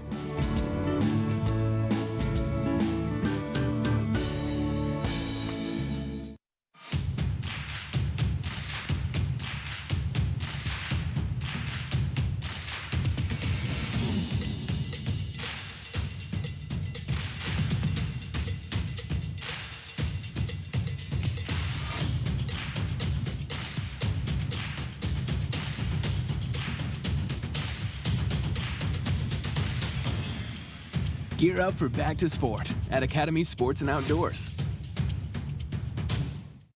Ashley Home Store, the #1 furniture and mattress store in America. We have all the major mattress brands at a guaranteed low price. Plus, we have furniture for every room in the house and decorator accessories to make it yours. With multiple locations, personalized service from knowledgeable associates, and convenient finance plans to fit your budget. Ashley Home Store, the official furniture store of the Dallas Cowboys. This is home.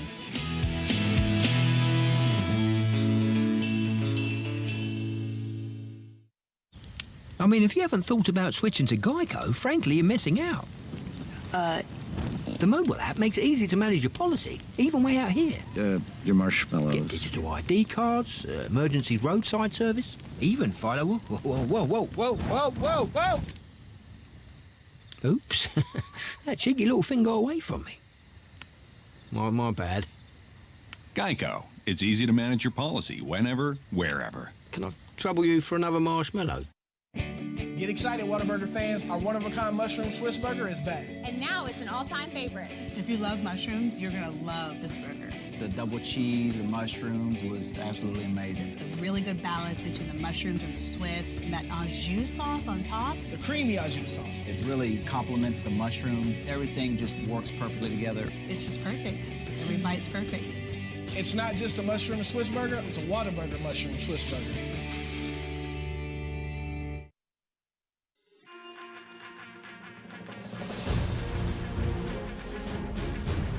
From the beautiful Star in Frisco, Texas, you know who doesn't have 5 of those? The Philadelphia Eagles don't have 5 of those. They've only got 1 of those, I believe, and like some fake NFL championships. One of our and it was like forever team ago members, when they did it too. Jeremy in the back room came in here and decided to say, "Hey, I'm an Eagles fan in Dallas, so we're going to call him out for it." Who is that guy? Kick him out. Well, for it. He's actually been escorted out of the Star, from what I hear. Personally, by Jalen Smith, actually, too. Oh, yeah, wow. Jalen, we got him down here, and he just took him out. Clear eye view. Like over the shoulders, like just kind of like squat rack. They just walked him out. It's about time somebody took care of it. I thought so, too. Well, Can't have these take moles care up in here. No, they'll take care of him here in a couple of weeks, too. Don't worry about it. So, yeah, he swiped him out of there is what Chris Beam said into the headset. But we've got some high school games to get to going into Week 4. So glad that we got to catch up with Nick Harris from the Old Coach. Always love talking to him. Always great insight from around the state as well. But here in DFW, we've got some good games. And one across the hallway, not too shabby, at the Ford Center tonight is Lebanon Trail out of District 7, 5A Division 2, taking on Frisco ISD from the Ford Center at the Star. And these are two squads pretty solid, at least to start the season overall. This is a Frisco team that took last year's matchup dominatingly, 56-14 last year over Lebanon Trail. But this is a different Lebanon Trail team. Drew Martin, the junior quarterback, 43 for 67, 593 yards, and 7 touchdowns already. And then he's a dual threat guy as well. Almost 300 yards on the ground through his first 3 games of the year and a couple touchdown theirs as well. But this is a Frisco High team, 3-0 guys that might surprise some people this year. Yeah, Kari Green is somebody that I'm looking to see for the Raccoons this year. They're 3-0. They just get back to business as usual in that district. Back to usual as district. Chase Lowry as well on that Frisco side, a wide receiver who's gotten some looks from Iowa State, and Duke also looking at him as well. He's had an unbelievable year. Yes. 11 catches for. I mean, he's the biggest play guy in the area right now at 11 catches, 300 yards. Wow. It's like every time he touches it, it's 99. The dude's an animal. He's been playing incredible. Yeah, he's a transfer from Prestonwood Christian Academy, where he played for the last couple of years, and a stout receiving core there as well. But both of these teams opening up District 7 5A action with this ball game. And overall, what are you expecting out of this district overall throughout some of those different teams as well? Well, I mean, I think Lebanon Trail is certainly a team that you're going to want to be looking at, but at the same time, Frisco. And the problem is there's so many teams in Frisco. Mm-hmm. I mean, it's like every year the talent's so spread out, and that's really the problem. So every year it's a little bit different. Last year we saw a team like Reedy be awesome, and then they lose. How many did they lose? They lost like 100 guys. Yeah. So this is one of those districts where it's like it could be sort of a year-to-year deal. This is only, the second year of varsity football for Lebanon Trail, or third year? It's 2 or 3. I mean, all those schools are relatively young. So, I mean, it could be, you never know, whichever one gets the best senior talent, or they have that freshman. All it takes is that one class. Then, boom, you have that one good year, you're able to win the district. So, once we get into district play, I think there's a lot of question marks within this district right now. The district play will certainly go ahead and help us solve I think it's those. pretty wide open. I think so, too. I mean, there's a lot of different ways that could go. Justin Northwest on the road against Sherman. That Justin Northwest team, Eric, your alma mater, needs a little bit of a pick-me-up. The Texans not looking too great so far. No, they're not looking good, and district came at a good time for them. But Sherman's been really, really good as well. They're 2-1, and they haven't really beaten anybody. That's been great, but their defense is really, really good. Like Brandon Manila and Gage Smith, those guys are fantastic. They only give up 20 points a game, just barely over 100 yards a game. This will be the first offense that really tests them, though. Austin Ahmad at the quarterback spot for Northwest. He's been a little bit up and down, but he hasn't thrown any interceptions. 11 touchdowns, 0 interceptions, almost 1,000 yards already on the season. But there's still that Northwest offense just isn't quite the same. Against McKinney North, they sort of showed up like they had. Like we sort of expected them to, because last year they had a great offense. Ahmad and Demarius Hosey and some of those guys, they were putting up so many points last year. This year hasn't quite been the same. Last week against Grapevine, it was a Thursday night game. They were on a short week, but they just looked a little bit sloppy. And again, it's not Austin Ahmad from an interception perspective, but he's only completing 55% of his passes. And Xavion Taylor's had to really be the guy for them offensively in terms of a skill position who can be a weapon. And they just lost too many of those guys last year. Then defensively, they only have a couple of guys returning. A guy like Cooper McDonald's really, really good at the linebacker spot. But the offense right now, the defense is too young, and the offense lost too many playmakers, and Austin Ahmad is paying the price for it right now. Yeah, I like Austin Ahmad. I think he's a playmaker for your team. But also, you got to know Sherman.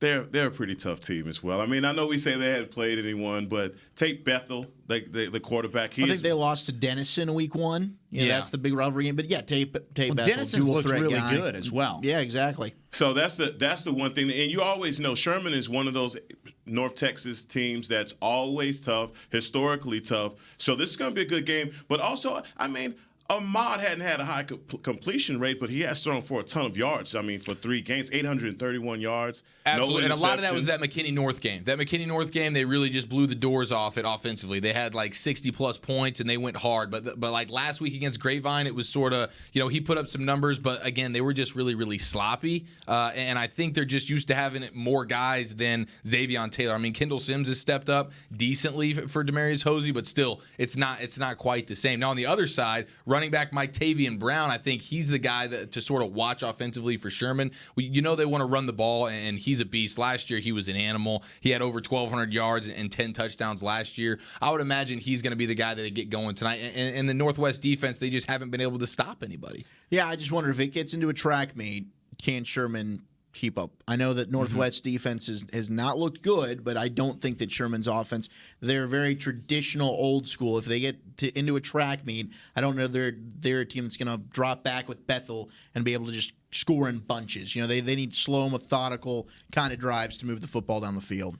Another team that has not been able to score in bunches by any means this season, Plano East. Just 14 points per game and an 0-for-3 start to the year. They turn around and take on McKinney-Boyd. Heck, I know you got a close eye on this game overall. Is this a game that is winnable for Plano East? I believe it is. I mean, I think Plano East has played the tougher opponents between the two. But the Broncos, they're going to rely heavily on Carter Whitfield. Carter Whitfield should have a big game, and if they don't turn the ball over, give the ball to Tyler Shaw, running back for the Broncos, they should have a good field day. But here's the thing: Dylan Hayden, this guy is their second, third option for Plano East, and so that's one of the things. They only have one weapon. So that's going to make it so tough for Plano. But again, this is a tough district. And anytime you get down the district play, you know that these teams are going to be primed and ready for each other. So I don't want to go out on the ledge and just say that Boyd is going to run away with it because I think, that Plano does have a shot with Dylan Hayden. East is going to have to use Trey Scott Jones. He's the guy that stirs the drink. I know we said that a lot about Zeke with the Cowboys. He's the guy for East. And they went away from that a little bit. He got a little bit banged up in week 2. But they've got to get back to running the football there with Plano East right now. Defensively, they're not as good as they were a year ago. They graduated a lot of good players. This year's team has been very up and down. They've shot themselves in the foot a lot with turnovers, with special teams miscues. They've got to get Trey Scott Jones going running the football. And I think they've got a shot against Boyd. Yeah, I mean, I think they absolutely have a shot here. I think if in this game I would pick McKinney-Boyd just because I think they're the stronger football team. I think the depth is going to play a little bit of an issue. I think that's a Plano East team that's a little depleted right now. And at some point they're going to have to show they can throw the football. Yeah, which they just haven't shown that at all. They haven't really had a quarterback yet. They're trying to figure out who their quarterback is. That makes it tough. Well, this might be the game they can maybe figure that out, but it still might not help them win. It just may not be enough time on the clock to be able to figure out whether or not they've got a quarterback on that roster. On the other side of Plano West will travel to take on Jesuit tonight in a 9-6A battle, sticking with that same district overall. Once again, an 0-3 Plano West team who's still looking to win a football game, and then a slow-starting Jesuit team that's kind of, once again, underachieving, to say the least. No question, but Jesuit does have E.J. Smith back. He's healthy for district play. Thank goodness. Last week, he had 7 carries for 52 yards as they beat Wiley by 21, so they kind of eased him back into things. But look, Rance Holman's been pretty good at quarterback for them. 654 yards, 8 touchdowns to go with 3 picks. So they proved that they can be competitive without E.J. Smith, which I think was huge. Playing against a Plano West team right now that they've kept it close against teams like Reedy. They kept it close last week until they gave up a big kickoff return for a touchdown against Mesquite that kind of blew things open, but they struggle at quarterback as well. That's the issue with East and West right now. They don't have a signal caller that you feel really comfortable with. Andrew Pico, a guy that's proven to be a better runner than he is a passer. That's going to be the game plan, I think, for the Wolves. They need to slow the game down, run ball control kind of offense with Pico and Cameron Settles. Jesuit allowed 171 yards on the ground last week, so maybe Plano West can find some success running the football. But otherwise, I think we're finally going to get that monster E.J. Smith kind of coming out game that we've been expecting since week 1. Yeah, we've been waiting on Jesuit this whole time for them to do something. I think at the beginning of the season when we realized that E.J. Smith was hurt, to see Rance Holman kind of take the mantle and be competitive, that may bode well for them. No doubt. Having to play without that talent because they, like you said, they've proved that they can play a little ball. Yeah, E.J. Smith will be a nice shot in the arm for him, and it's good for that defense to go up against a team like Plano West who struggles offensively. That Jesuit defense has given up so many yards, and so they're going to have to get that shored up. But playing against Plano West tonight, it'll be a nice little confidence booster, you would think, for that defense. Well, in the gauntlet of a schedule continues for Plano West. I mean, like you said, Frisco Reedy team in week 1, they lost by 10. Now, that's not the same Frisco Reedy team we saw last year. Then they took on Flower Mound. Flower Mound handled the Plano West the way that you would normally think so. And then they, like you said, kept it close with Mesquite, a team that took down LD Bell last night 44-3. So, I mean, this isn't I don't want to say this is a bad Plano West team. It is a bad Plano West but it's team. probably a bad Plano West team. Is. Just playing good games and kind of good teams and hanging into those games as well. Moving on, Prestonwood Christian Academy at Argyle Liberty Christian. This is an intriguing game overall. I mean, Prestonwood at 2-1 against Argyle Liberty Christian, who once again an 0-3 start, kind of a surprising start for Argyle Liberty Christian. But I think this is a Prestonwood team that needs to be a little bit on upset alert on the road.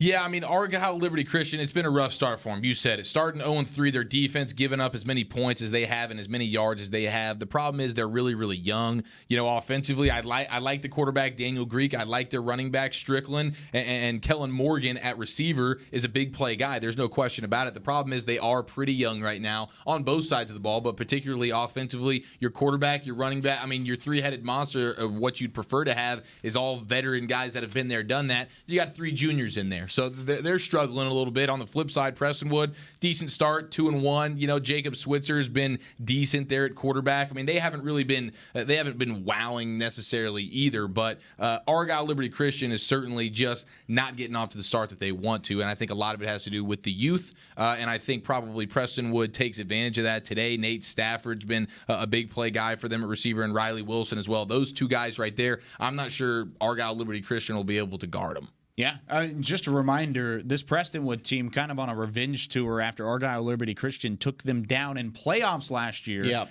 the state quarterfinals, a 24-21 final there. Talk about the revenge tour. Got an update from Chris Beam in the other room. He said last night the JV game between these 2 squads at halftime, Prestonwood 61, Argyle Liberty Christian 10. You think? At the half. There you go. You think this trying to get that bad taste out of their mouth. You think this Prestonwood team is kind of on a little bit of a revenge tour? They might try to run that score up just a And that little Prestonwood bit. defense is pretty dang good as well. They're so, good. I mean, it's going to be a tough matchup already for Argyle. And, with the extra motivation that Prestonwood has, you'd like to think, especially at Argyle Liberty Christian, doing it on their own field there, I think that'll be a good thing for Prestonwood. Yeah, it should be a fun one overall between those 2 squads. And we actually have William Broderick out at that ball game as well, so we'll be able to check in throughout the night. How about this one? Prosper at McKinney, another game that finally it looks like we've kind of gone through some of these games with like teams off to slow starts. These are 2 teams that are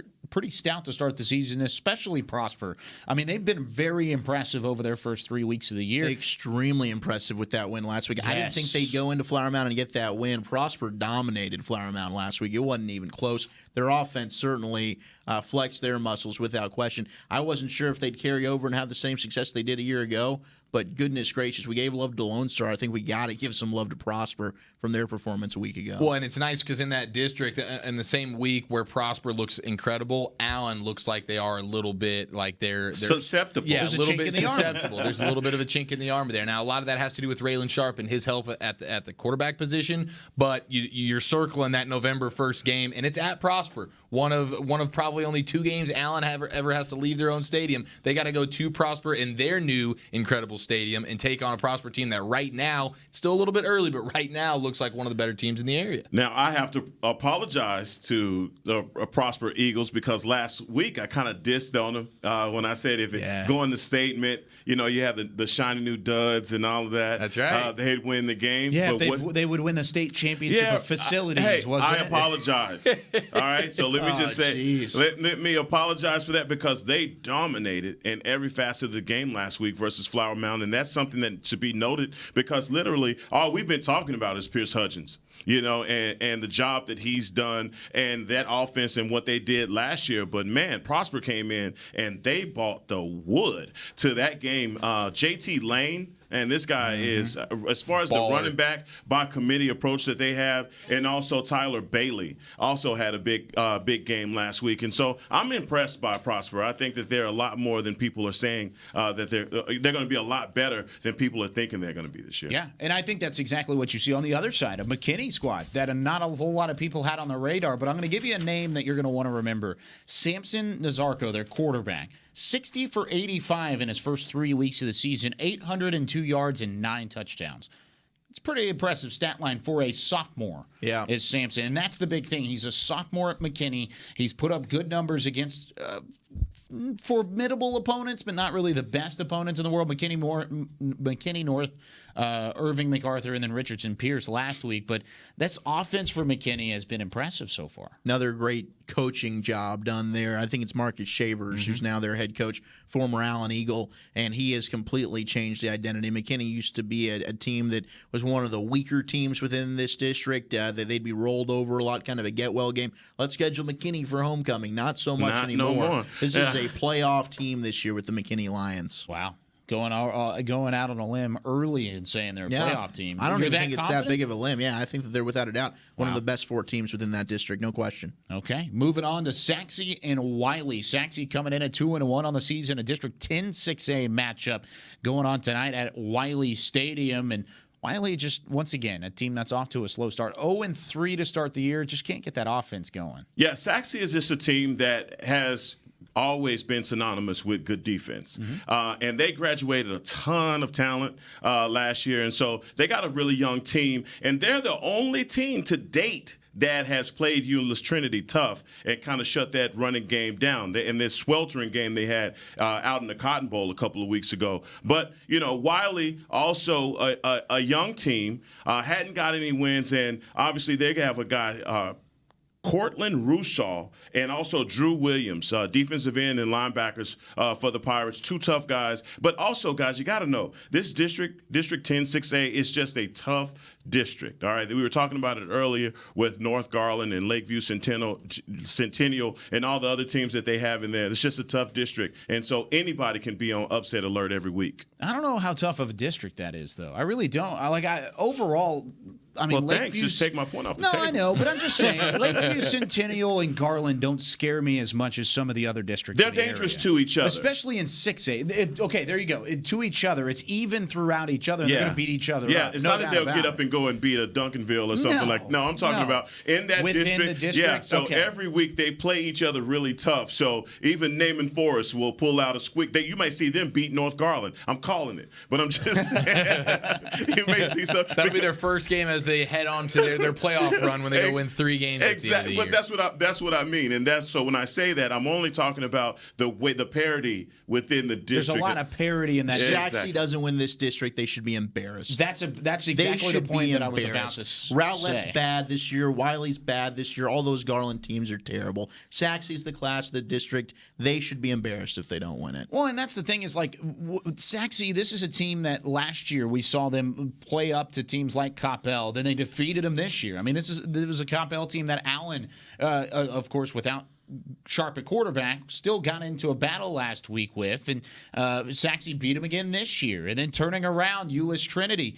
Saxe hung in there. This has got to be a Saxe ball game that they've got to take care of, or Saxe district that they've got to take care of from the get-go. And a Wiley side on the other hand, it's just. And Wiley was good last year. Yeah. They just graduated their best players. Donovan Ollie's now no longer gone, and they're searching really for their identity. I mean, they haven't run the football consistently well. The Wiley Pirates, that's a tough place to play, I'll give you that. Wiley at home, anything can happen. That's one of those venues where it's just a little bit of weird. They got Amo going for them. Yes. But Saxe's a better football team. That's the part that I'm talking about. And Kyle, to make another point, I mean, there's a kid at Garland Lakeview Centennial, Kamar Wheaton, a junior. He's the #1 rated junior running back in the state of Texas. Not a lot of people know about this kid, but he's a dog. He will ruin it for you on a rainy night. So that's the thing that I talk about. But Saxe, again, when you think about what they've done already, they've already proved that they have the defense. They've already played against some of the upper echelon teams. And so district, as you expect, should be something that they should roll into and dominate. Yeah, I think they will. I don't think there's any chance that Saxe doesn't win that district. And like you said, if it is, it's because of some crazy parity that happens throughout that district overall. Now moving on to, and this is my opinion, Chris Beam and I have talked about this a little bit this week, best matchup of logos throughout the entire state of Texas this week, as we've got a matchup between Tyler Lee and Mesquite Poteet. That's Tyler Lee's new logo on the left. That's a sharp logo. That is I pretty like sweet. that. I like that a lot, and especially on a football helmet. If you could envision that a little bit, maybe with a black helmet. Looks a little desperado. Yeah. It does. Looks I think pretty it looks good. good. The Pirates always good. I mean, the Pirates, that's a fantastic. Yeah, you can't go wrong with the Pirates. Yeah, this should be a fun one. I do think Tyler Lee is the better football team.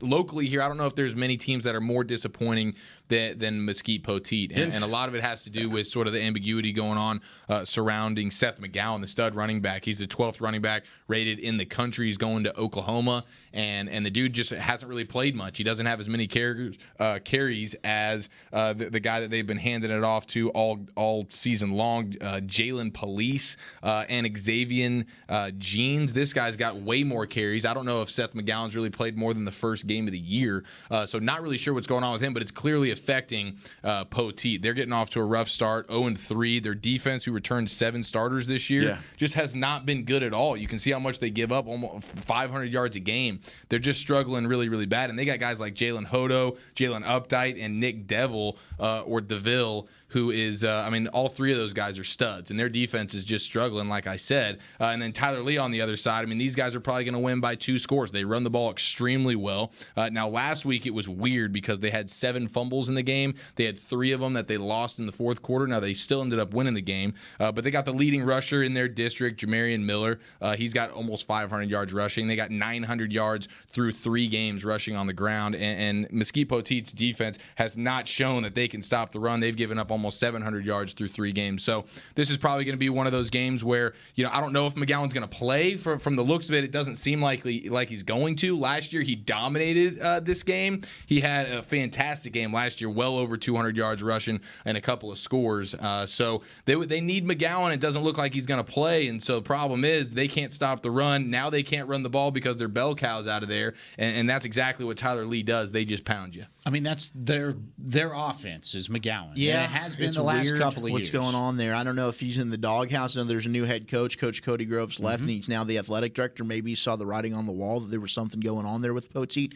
But this is a team you expect to be in the playoffs every year. You expect them to be playing for their district. Seth McGowan's up there with one of the best running backs in the state. State, period. Yeah. We talk about Jace McClellan. We talk about E.J. Smith, Zach Evans. McGowan is a stud. He deserves to be in that There's conversation. no reason why you wouldn't want to play him. Something fishy is going on. 1,600 yards, 25 touchdowns on the ground last year for McGowan. This year, 12 rushes, 104 yards and a touchdown. The only time he played, he had a catch for 60 yards and a touchdown, and he had 12 carries for over 100 yards and a touchdown. We haven't seen him since. Right. I think that there's something to be said about these early commits that, from these guys. And not to speculate, because I don't know what's going on with Galena North Shore or with Mesquite Poteet, but for both of their stud, do-everything, bell cow running backs to both kind of be standing on the sideline and inactive, I think that has a lot to do with these guys just reading their own press. And coaches are going to have where you can't have that one guy that leads your team or has bad behavior and not lead your team. So you have to make an example out of them for the rest of them, because football is the ultimate team sport. And so,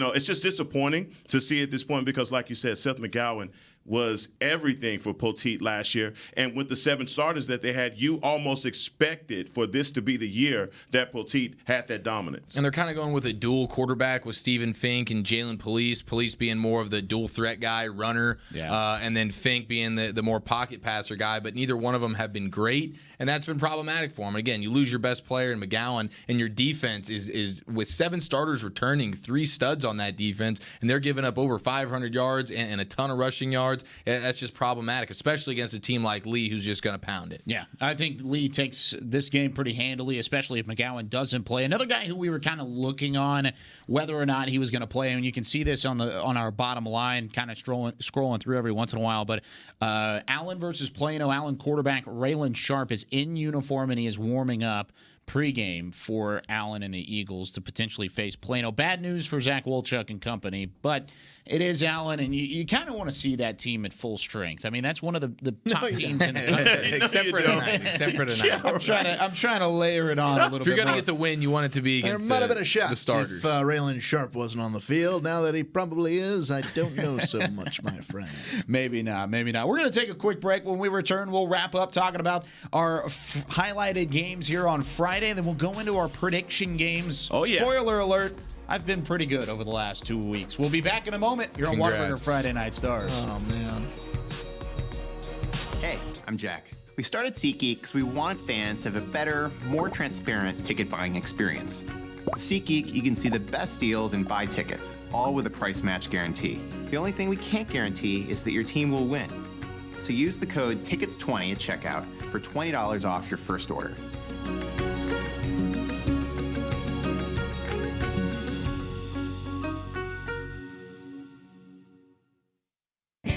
Get excited, Whataburger fans. Our one-of-a-kind mushroom Swiss burger is back. And now it's an all-time favorite. If you love mushrooms, you're gonna love this burger.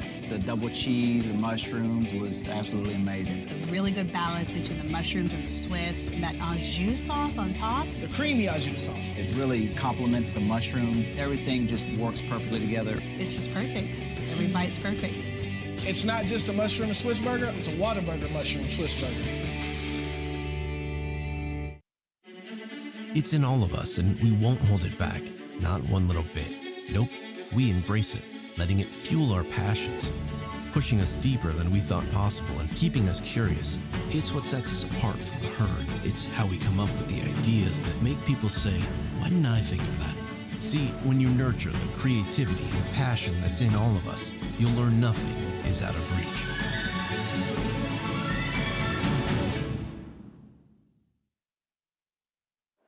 It's game day.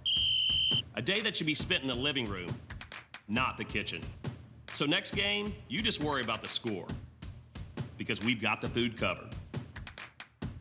With hand-battered, cooked-to-order, always fresh, never, ever frozen chicken fingers, craveable cane sauce, crispy crinkle-cut fries, and jugs of freshly made tea and lemonade.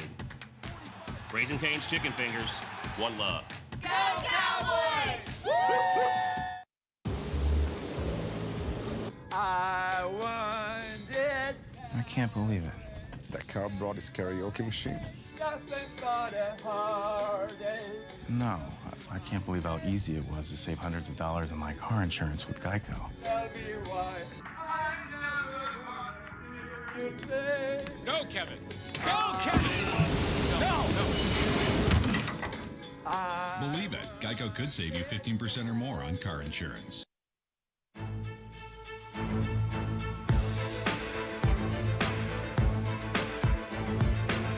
Just outside the studios here at the Star in Frisco as we get set for week 4 of Texas high school football in the DFW area. So glad you've been with us over the past hour and a half. Now rolling into the final 30 minutes of our pregame show. Once again, we'll be back at 9 to 11, our overtime, to talk through the finals and the scores from around the area. We'll look through some highlights. We've got a ton of reporters out of all of these games. We've got Guy Frazier out of South Grand Prairie, Mansfield, Lake Ridge. Van Malone is out at West Mesquite, Denton Ryan. Josh Price is at Arlington Martin and Rockwall. That's a game that's going to be really fun over the next couple of moments. Mallory Hartley is at Prosper and McKinney. William Broderick at Prestonwood Liberty Christian, like we talked about. And then Gavin Dunaway giving us the scoop already for Allen and Plano. What are you laughing at over there? Right, so, I mean, we're all in the same boat here. So we're one to peel back the curtains and just let the fans know exactly what's happening.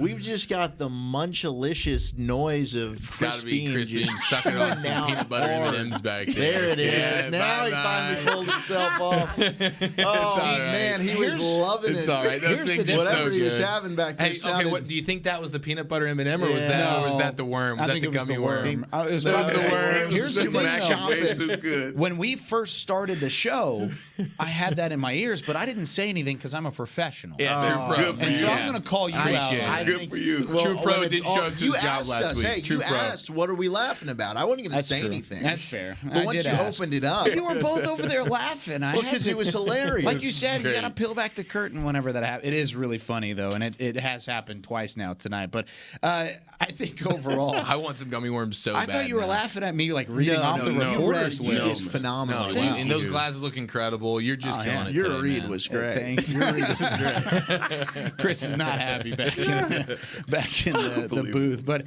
we've got some other games that we have yet to talk to tonight, and one of which is the one that I talked about that that Van Malone is out at, and that's Wes Mesquite and Denton Ryan. Denton Ryan already off to quite the start. I mean, 3 points per game allowed on the defensive side. The defense has looked incredible. We've talked about it on a couple different occasions, but this should be another regular season game that the Raiders take care of, right? Yeah, you would think so. Now they're coming off the bye. They had that early bye week, and now they're cruising. They've got 6 of their final 8 games at home. They will have to play 8 in a row, but it's their final test before they get into district play.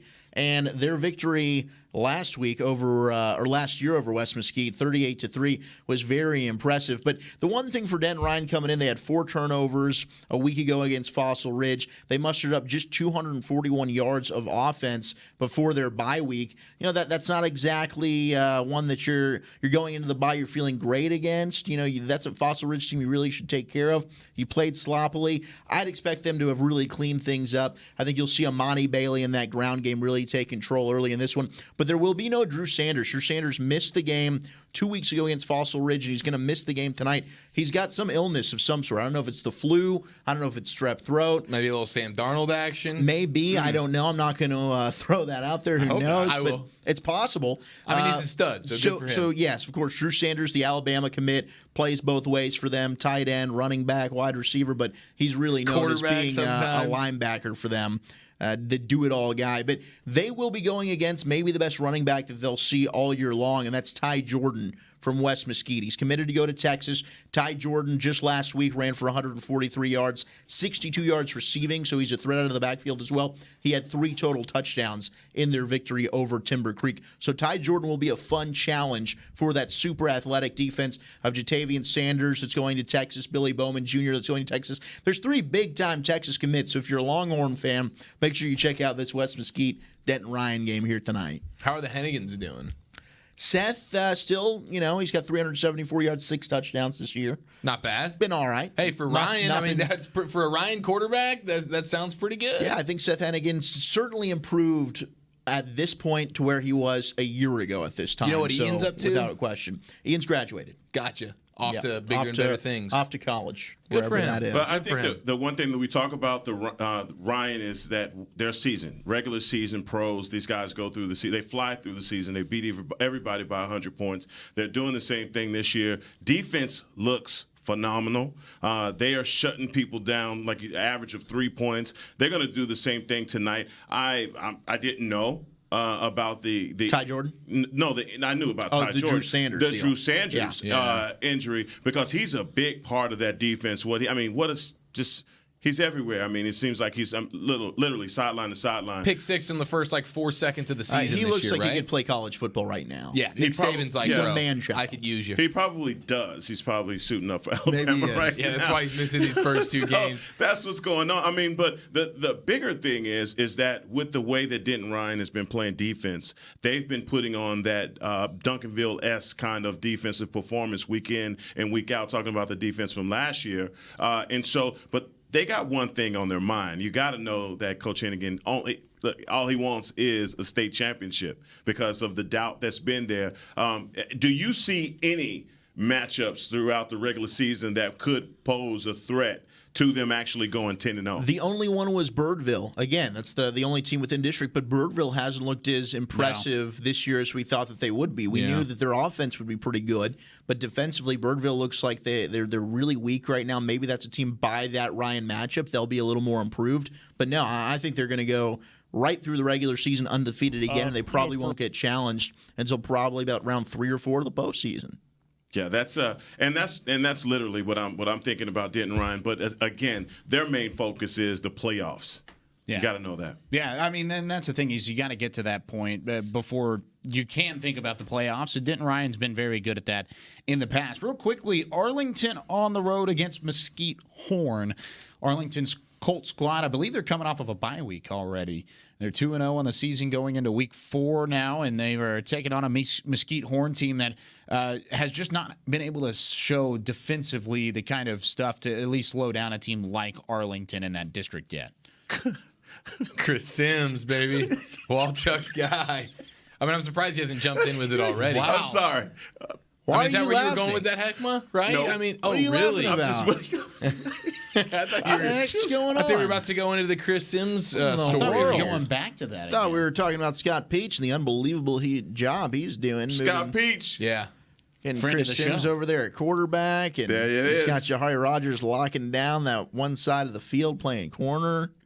There it is. Arlington's going to steamroll Horn. I just want to know, are you picking Horn or what's the deal? I am not. Steve Horn's your team. No, I'm not going to do that again. Is that why you guys. started giggling? You started thinking, man, I remember when I took Horn over Allen that one time. No, They no, got Chris Sims, baby! Laughing to keep from crying over there. I knew it was coming, so I was like, He's just waiting for it. waiting on I Chris do feel Sims. bad for Horn, man, because they've had Highland 'cause Park, they gotta Cedar play Chris Hill, Sims tonight. and now they got to play Chris Sims. The greatness of Chris Sims. That's a tough schedule for Horn. Move on over. It's a tough schedule overall, but we'll see what Mesquite Horn has in store. Now on to, in my opinion, the marquee matchup of the week throughout the DFW area. We already said the Marquee matchup. Marquee matchup. He We threw went that through out. Plano and Allen. Yeah, baby. that's not the marquee matchup. I'm sorry. That's It's number not it. one on the top games No, list. Bro, we it's already did not. Prosper and McKinney, dog. Yeah, sorry. No. Arlington, Martin, and Rockwall. This is Yes. going to be a great game overall. Got a chance to catch up with Coach Rodney Webb during his week of practice. Let's have a chance to see what he had to say about not only this matchup, but also his quarterback, Mr. Braden Locke, and as well as Jackson Smith-Jiba, the wide receiver. For us, non-district is all about getting better, and we like to play good people. And Arlington Martin is certainly a class program. They're plenty good, and so we feel like win or lose, the idea that we're going to play them is going to make us a better football team heading into district. I'm not really sure advantage-wise. I'm not really sure what we have advantages over them.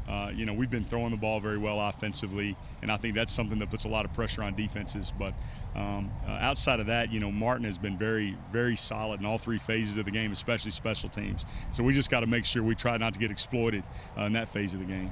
Now, you mentioned passing the ball well. Of course, Locke back behind center. He's been outstanding for you as a sophomore. How nice is it for you as a coach to be able to have a guy like that who's still young and you can grow throughout your system? Well, having a guy that he's only played 3 games as a varsity football player, and the idea that we're going to have him not just the rest of this season, but 2 additional seasons. I'm just glad in high school you can't declare early, So we're glad to have him. He's a great kid, a really good player, but just a great personality and a fun kid to have around the locker room. What are some things that stand out to you whenever you look at him? I mean, you've had some great quarterbacks in this system, but what is something that sticks out about him? Well, I think the first thing that you notice about Braden is his release. The ball gets gone real quickly, and he's got a very, very strong arm, and it gets to its destination real quickly, too. That makes a big difference. And I would say beyond that, he doesn't really play like a sophomore. He's got a lot of savvy out there on the field. His first high school varsity football game was against the 3-time defending state champion Highland Park Scots, and he threw for over 500 yards. So I think that says a lot about the moxie that got inside of him. Is that something that you expect to kind of grow throughout his time, or is that something that is kind of just coming with him as a youngster? Well, I think he'll improve as time goes on. I think in every aspect of his game, I think he'll improve as he gets older. Now, switching to the receiving core, I mean, he's got some weapons to work with, most notably Jackson Smith-Jiba. And what kind of talent is he overall? What does he bring to the table that is just outstanding? Well, he's just a consummate player. He's good in every aspect of the game. He is a great receiver. And along with that, he's a great route runner. He's got great hands. He's difficult to tackle. He's a very heady player. But he's also a great blocker. He's a guy we can snap it to. We can hand it to him. He'll play defense for us. He holds for kicks. He returns punts, returns kickoffs. He covers down in our kickoff unit. So he does a little bit of everything. So he's a very dynamic, dangerous receiver. But the total body of work that he puts in is really incalculable for us. So Coach Rodney Webb, confident about his team going into this weekend's matchup, but like you said, he likes to play good teams because they get him better. Of course, they played a Highland Park team week 1. That's their only loss on the schedule. And then this is an Arlington Martin team that's played some pretty good teams as well. Took down Lake Travis in week 1, took down Hebron in week 2. and then they got a bye week to prepare for this Rockwall team. This is going to be a good football game, guys. Yeah, I mean, I'll tell you what, man. Coach Rodney Webb, if you look Webster's definition of head coach up, that guy should have a picture of that guy. He just looks like a head coach. He does. He does, man. And I think a lot has been made over the weeks when I was, getting my study on for this game. Everyone thinks that Arlington Martin does have a chance to. It would be an upset, the Yellow Jackets. I didn't see it, simply because I think the Hebron game is the one game that I look back to for them and say, how did they possibly? Yeah, that's a weird, fluky, but going game. to Lake Travis was huge. That's a big-time victory. That's the one game that I think that everybody looks to. But again, I just go back to, a lot of these teams, the first week of the season, we saw a lot of upsets. We saw a lot of teams playing down to their opponents. And so I just think that's going to be one thing. But, man, they're playing the golden child, man. Braden Locke. This kid has been on fire from the beginning. And the thing that we know that Arlington Martin can't do is they cannot get into a track meet with these guys at all because Rockwall can put points up on the board. No question. Martin's front seven is going to have to win this game for them. They're going to have to make sure they get pressure on Locke from start to finish. And then Zach Mundell is going to really have to pick it up.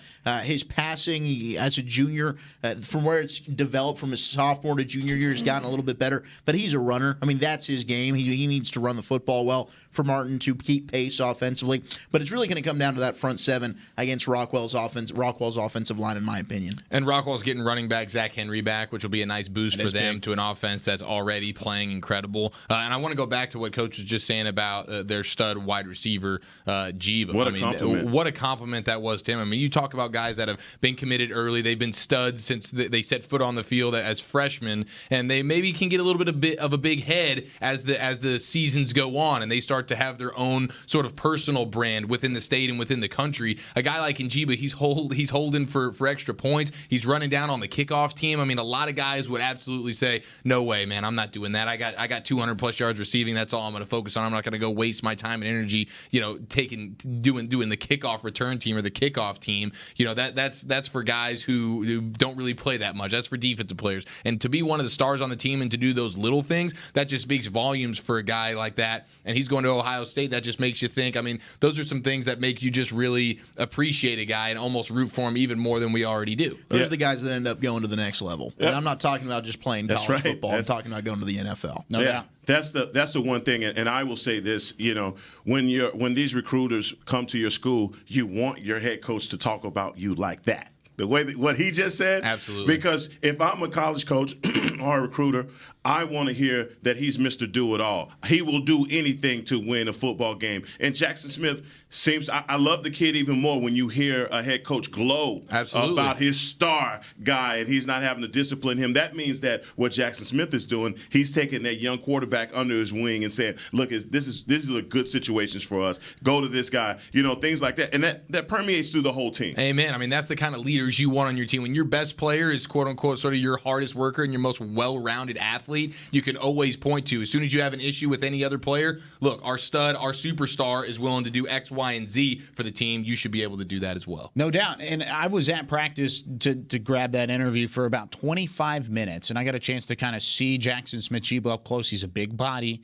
He's a fast runner, sure, but he finished plays. That was one thing. There was one pass, he was all by himself, wasn't even covered. I don't even know if there was a defense on the field because it didn't look like there was one. And Braden Locke threw it over the top of everybody about 45 yards downfield. He made the grab, and he ran all the way to the back of the end zone. Didn't even cross the goal line and just stop there. He went to the back of the end zone, then went all the way around the goalpost and came all the way back to the sideline. Then he got right back in and was ready for the next play, jogging the majority of the time.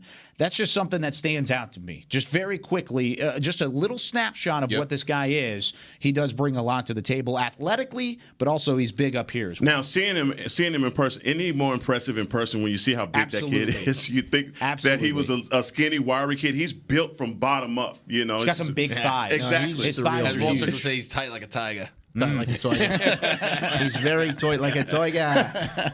Let's go on to DeSoto and Waxahachie. This is a DeSoto team that, Heckma, I know you were just raving about after last week. You called me to talk about this DeSoto team. He's like, dude, these guys are real. Did you go with the FaceTime? Does he love you as much as No, Walchuk? he didn't give me a FaceTime. It was straight call. A little bit of a slap in the face Yeah, there. that's tough. Look, man, why you gotta do that?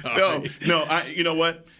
I had my doubts about the team. We came into the season even talking about some of the drama that was surrounding DeSoto, from losing their coach from last year to Mathis coming back. But let me tell you something, man.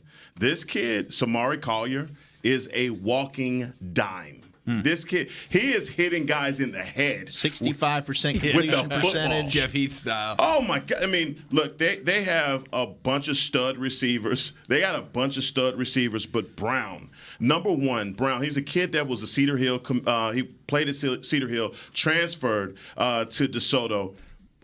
Look, they got so much talent that I even had, when I was talking to you, man, I wanted to know, okay, do they have an opportunity? Is there a shot that they possibly could end up playing Duncanville? Because you know what, Chuck? I found what's the guy you love so much on the D-line for Duncanville last year? DeBraylon Carroll? DeBraylon Carroll. I found your DeBraylon Carroll. Oh, yeah. His last name is Murphy. Kid is absolutely Byron Murphy II. Byron Murphy II is 6 foot, 289 pounds. I mean, he's a cheeseburger short of 300. All right, but this kid has a motor. They play him on the inside shade of the guard. They play him on the 3 technique. They even play him in the 4-eye. And the thing about DeSoto is they play a 4-3 defense that kind of looks like a 50 defense. It's really neat the way that they do it. They leave their cornerbacks one-on-one.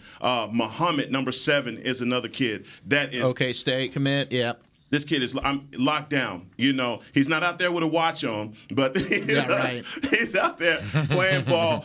And literally, I love the way that they play Bishop Dunn. Now, listen, the thing about Bishop Dunn last week, man, they were just outmatched all the way through.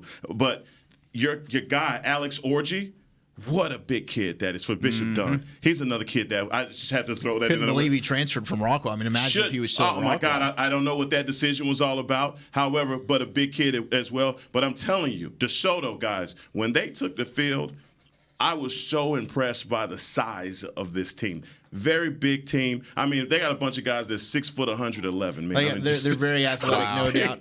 And you're talking about their receivers. Lawrence Arnold's going to Kansas. He's their number 1 guy out there. Their offense, very explosive, and certainly defensively, they've got some studs too. Now, over there for Waxahachie, man, Campbell Sullivan's going to have to find a way to take on that gauntlet that is DeSoto. I mean, Sullivan's got his work cut out for him. Coming in, he's got 108 passing yards, 10 touchdowns, just to 1 pick. So he's been very smart and efficient with the football. But he's going to have to get the ball out wide to Brandon Hopkins, who's going to be one-on-one with Muhammad. That's going to be a fascinating matchup. And it'll be a cool night there in Waxahachie because I know October, that's when we get into Breast Cancer Awareness Month.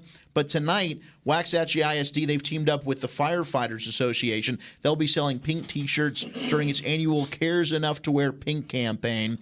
That fund's paid out thousands of dollars over the past 11 years to assist firefighters battling different variations of cancer. So that'll be fun. It'll be a pink out there for Waxahachie. Wow. So if you're going out to the game, make sure you get yourself a pink T-shirt, wear a pink ribbon, whatever it is. So the Indians will be playing with a little bit of emotion regarding that. But DeSoto, without a doubt, I think that they've solidified themselves as a legit state title contender here in DFW. I completely agree. I think you look at DeSoto up there with a lot of the other 6A squads, and you got to look at them and at least put them in the conversation. I wouldn't put them as a favorite, like the favorite, but I would put them up there and like at least in the top 5, maybe. You're gonna think differently about DeSoto by the end of the season. Literally, I think so literally too. Because of their defense. Another guy, DeMarcus Jackson, number 44, their linebacker, is a stud, guys. I mean, he is another kid. All of them are huge, right? But as far as how fast they play, Samari Collier.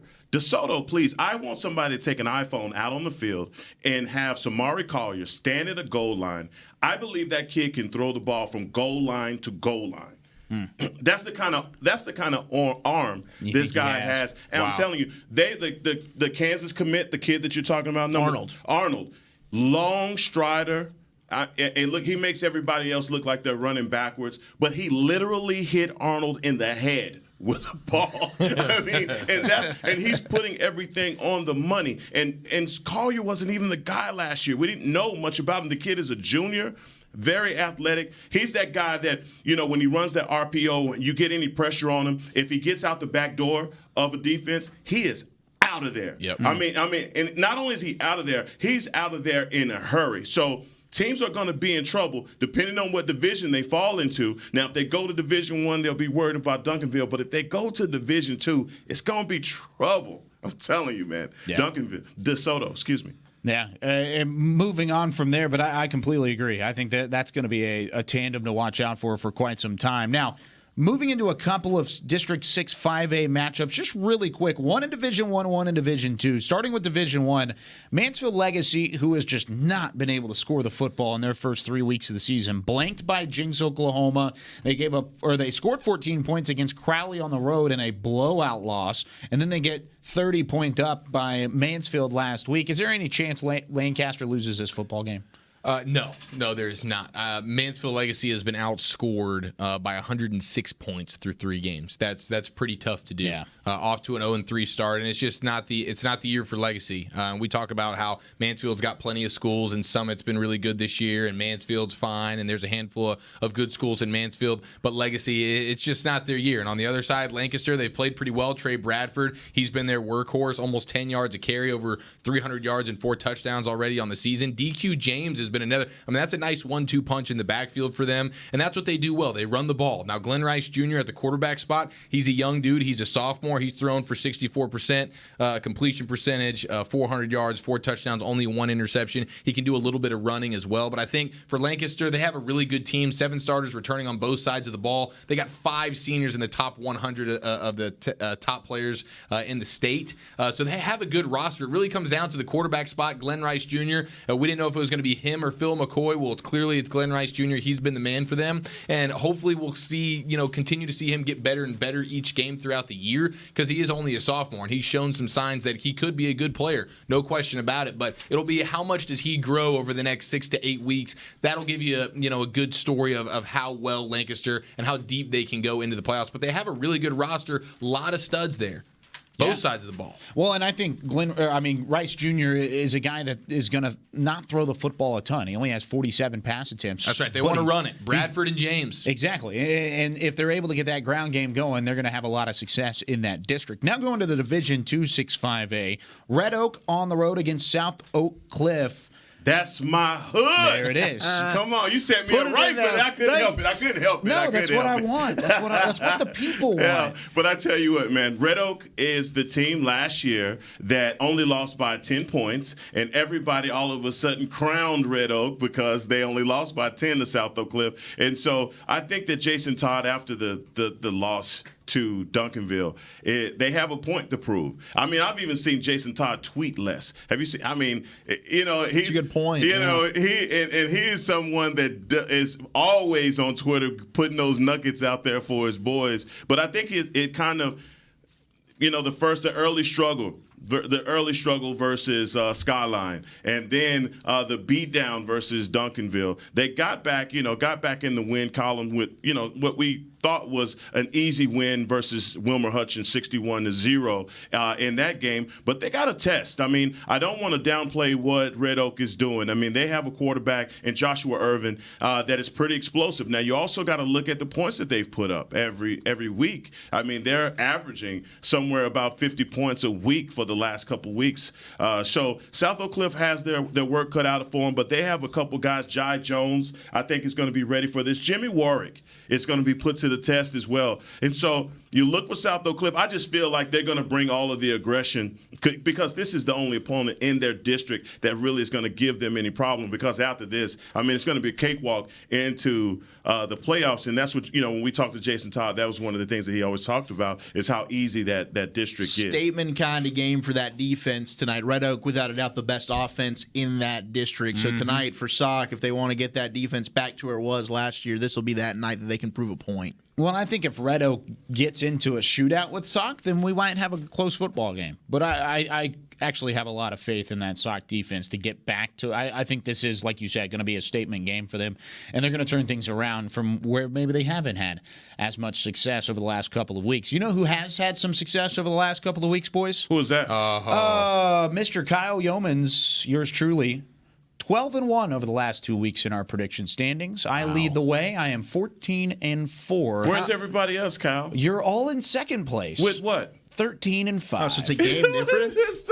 You're acting like you're 6 games up. But to Kyle, this is a huge lead. This is a big lead for me. So what's everybody else, like 10-2 the last No. 2 weeks? We're all 11-1. No, you're all doing really well, and hopefully we can maybe get some. I don't know who picks these games. Kyle. You got the Lone Star. I tell you what, pick right. he put some games in there that you had to do some real study work on. You got a little bit tougher on us this week, Zach, because in the past it's kind of been a cakewalk, like you said a moment ago, Heckma, talking about South Oak Cliff, but it's been a cakewalk. We're 14-4 and 13-5. I mean, that's not challenging. I don't know if you look at predictions across anybody that knows anything, they're usually pretty good. I mean, that's why we're so called experts, right, Kyle? Are we? Well, at least 3 of us are. Well, maybe I am. So Heckma and I. I'm the one leading the way. So let's get into this. We've got 5 prediction games that are going to try and keep me up on top. Justin Northwest, the fighting Eric Chiafalo, is taking on Sherman on the road. Eric, since it is your alma mater, yes, we're going to go with you first. Is it bad? Have we ever picked? We pick our getting started on an alma mater. Oh yeah, we have. Right? We have. You're not allowed to do that. Yeah, I'm doing it today. Sherman, too tough, man. I don't think Northwest defense is strong enough to hang with that rushing attack of Sherman.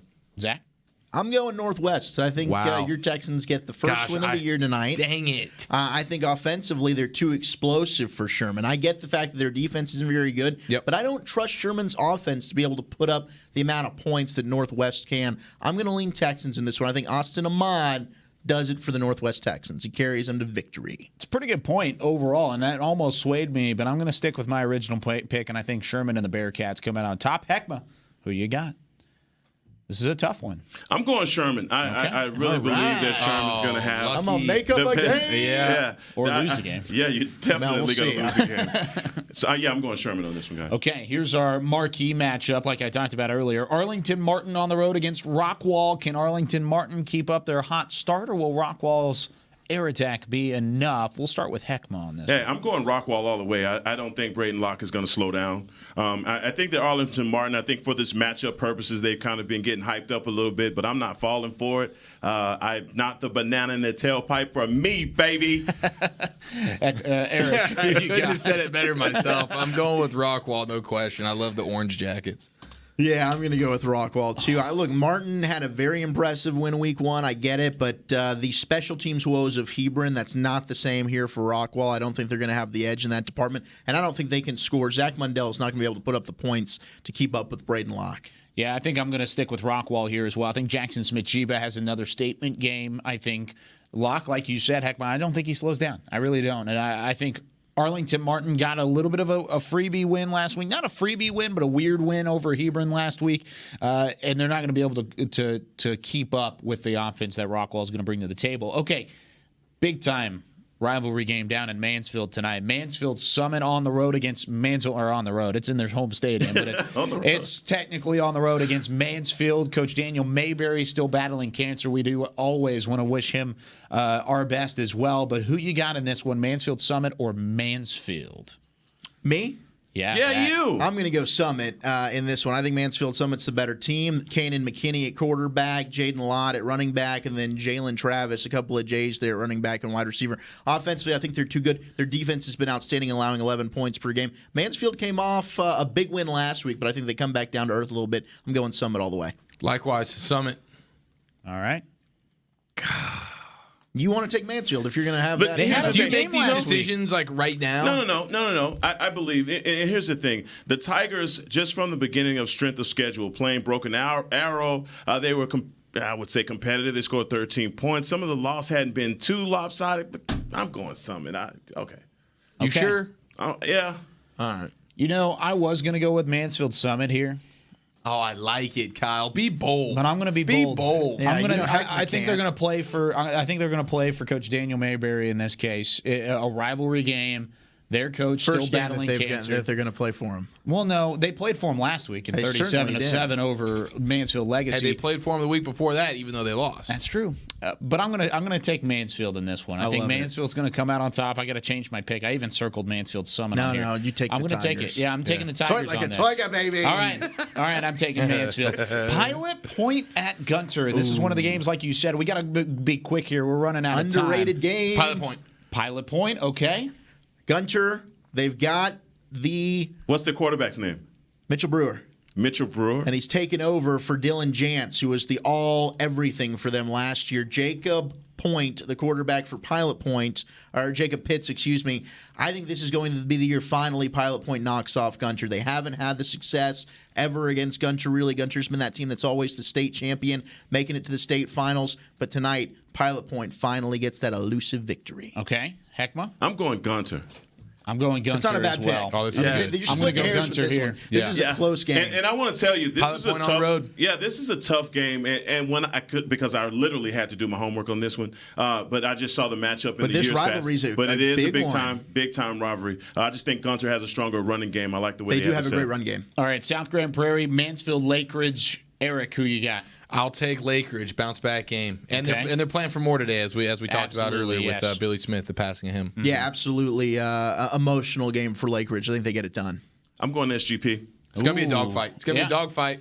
I think it will be a dogfight, but I'm going to take Mansfield Lake Ridge here as well. So that's going to do it here for our Week 4 pregame episode. We've got football to watch over the next couple of hours. We'll be back at 9 o'clock here for Whataburger Friday Night Stars. It's been a whole lot of fun. Come join us for overtime, whether it's on Twitter or on YouTube or on Facebook or on Vimeo. We're not on Spotify or Google Play or anything like that, but we are online. Find us. We'll be back at 9 o'clock with all the final scores, highlights, interviews, and more that you need. For Heckma Harrison, Eric Giafalo, and Zach Wolchuk, I'm Kyle Yeomans. We'll be back at 9 on Whataburger Friday Night Stars.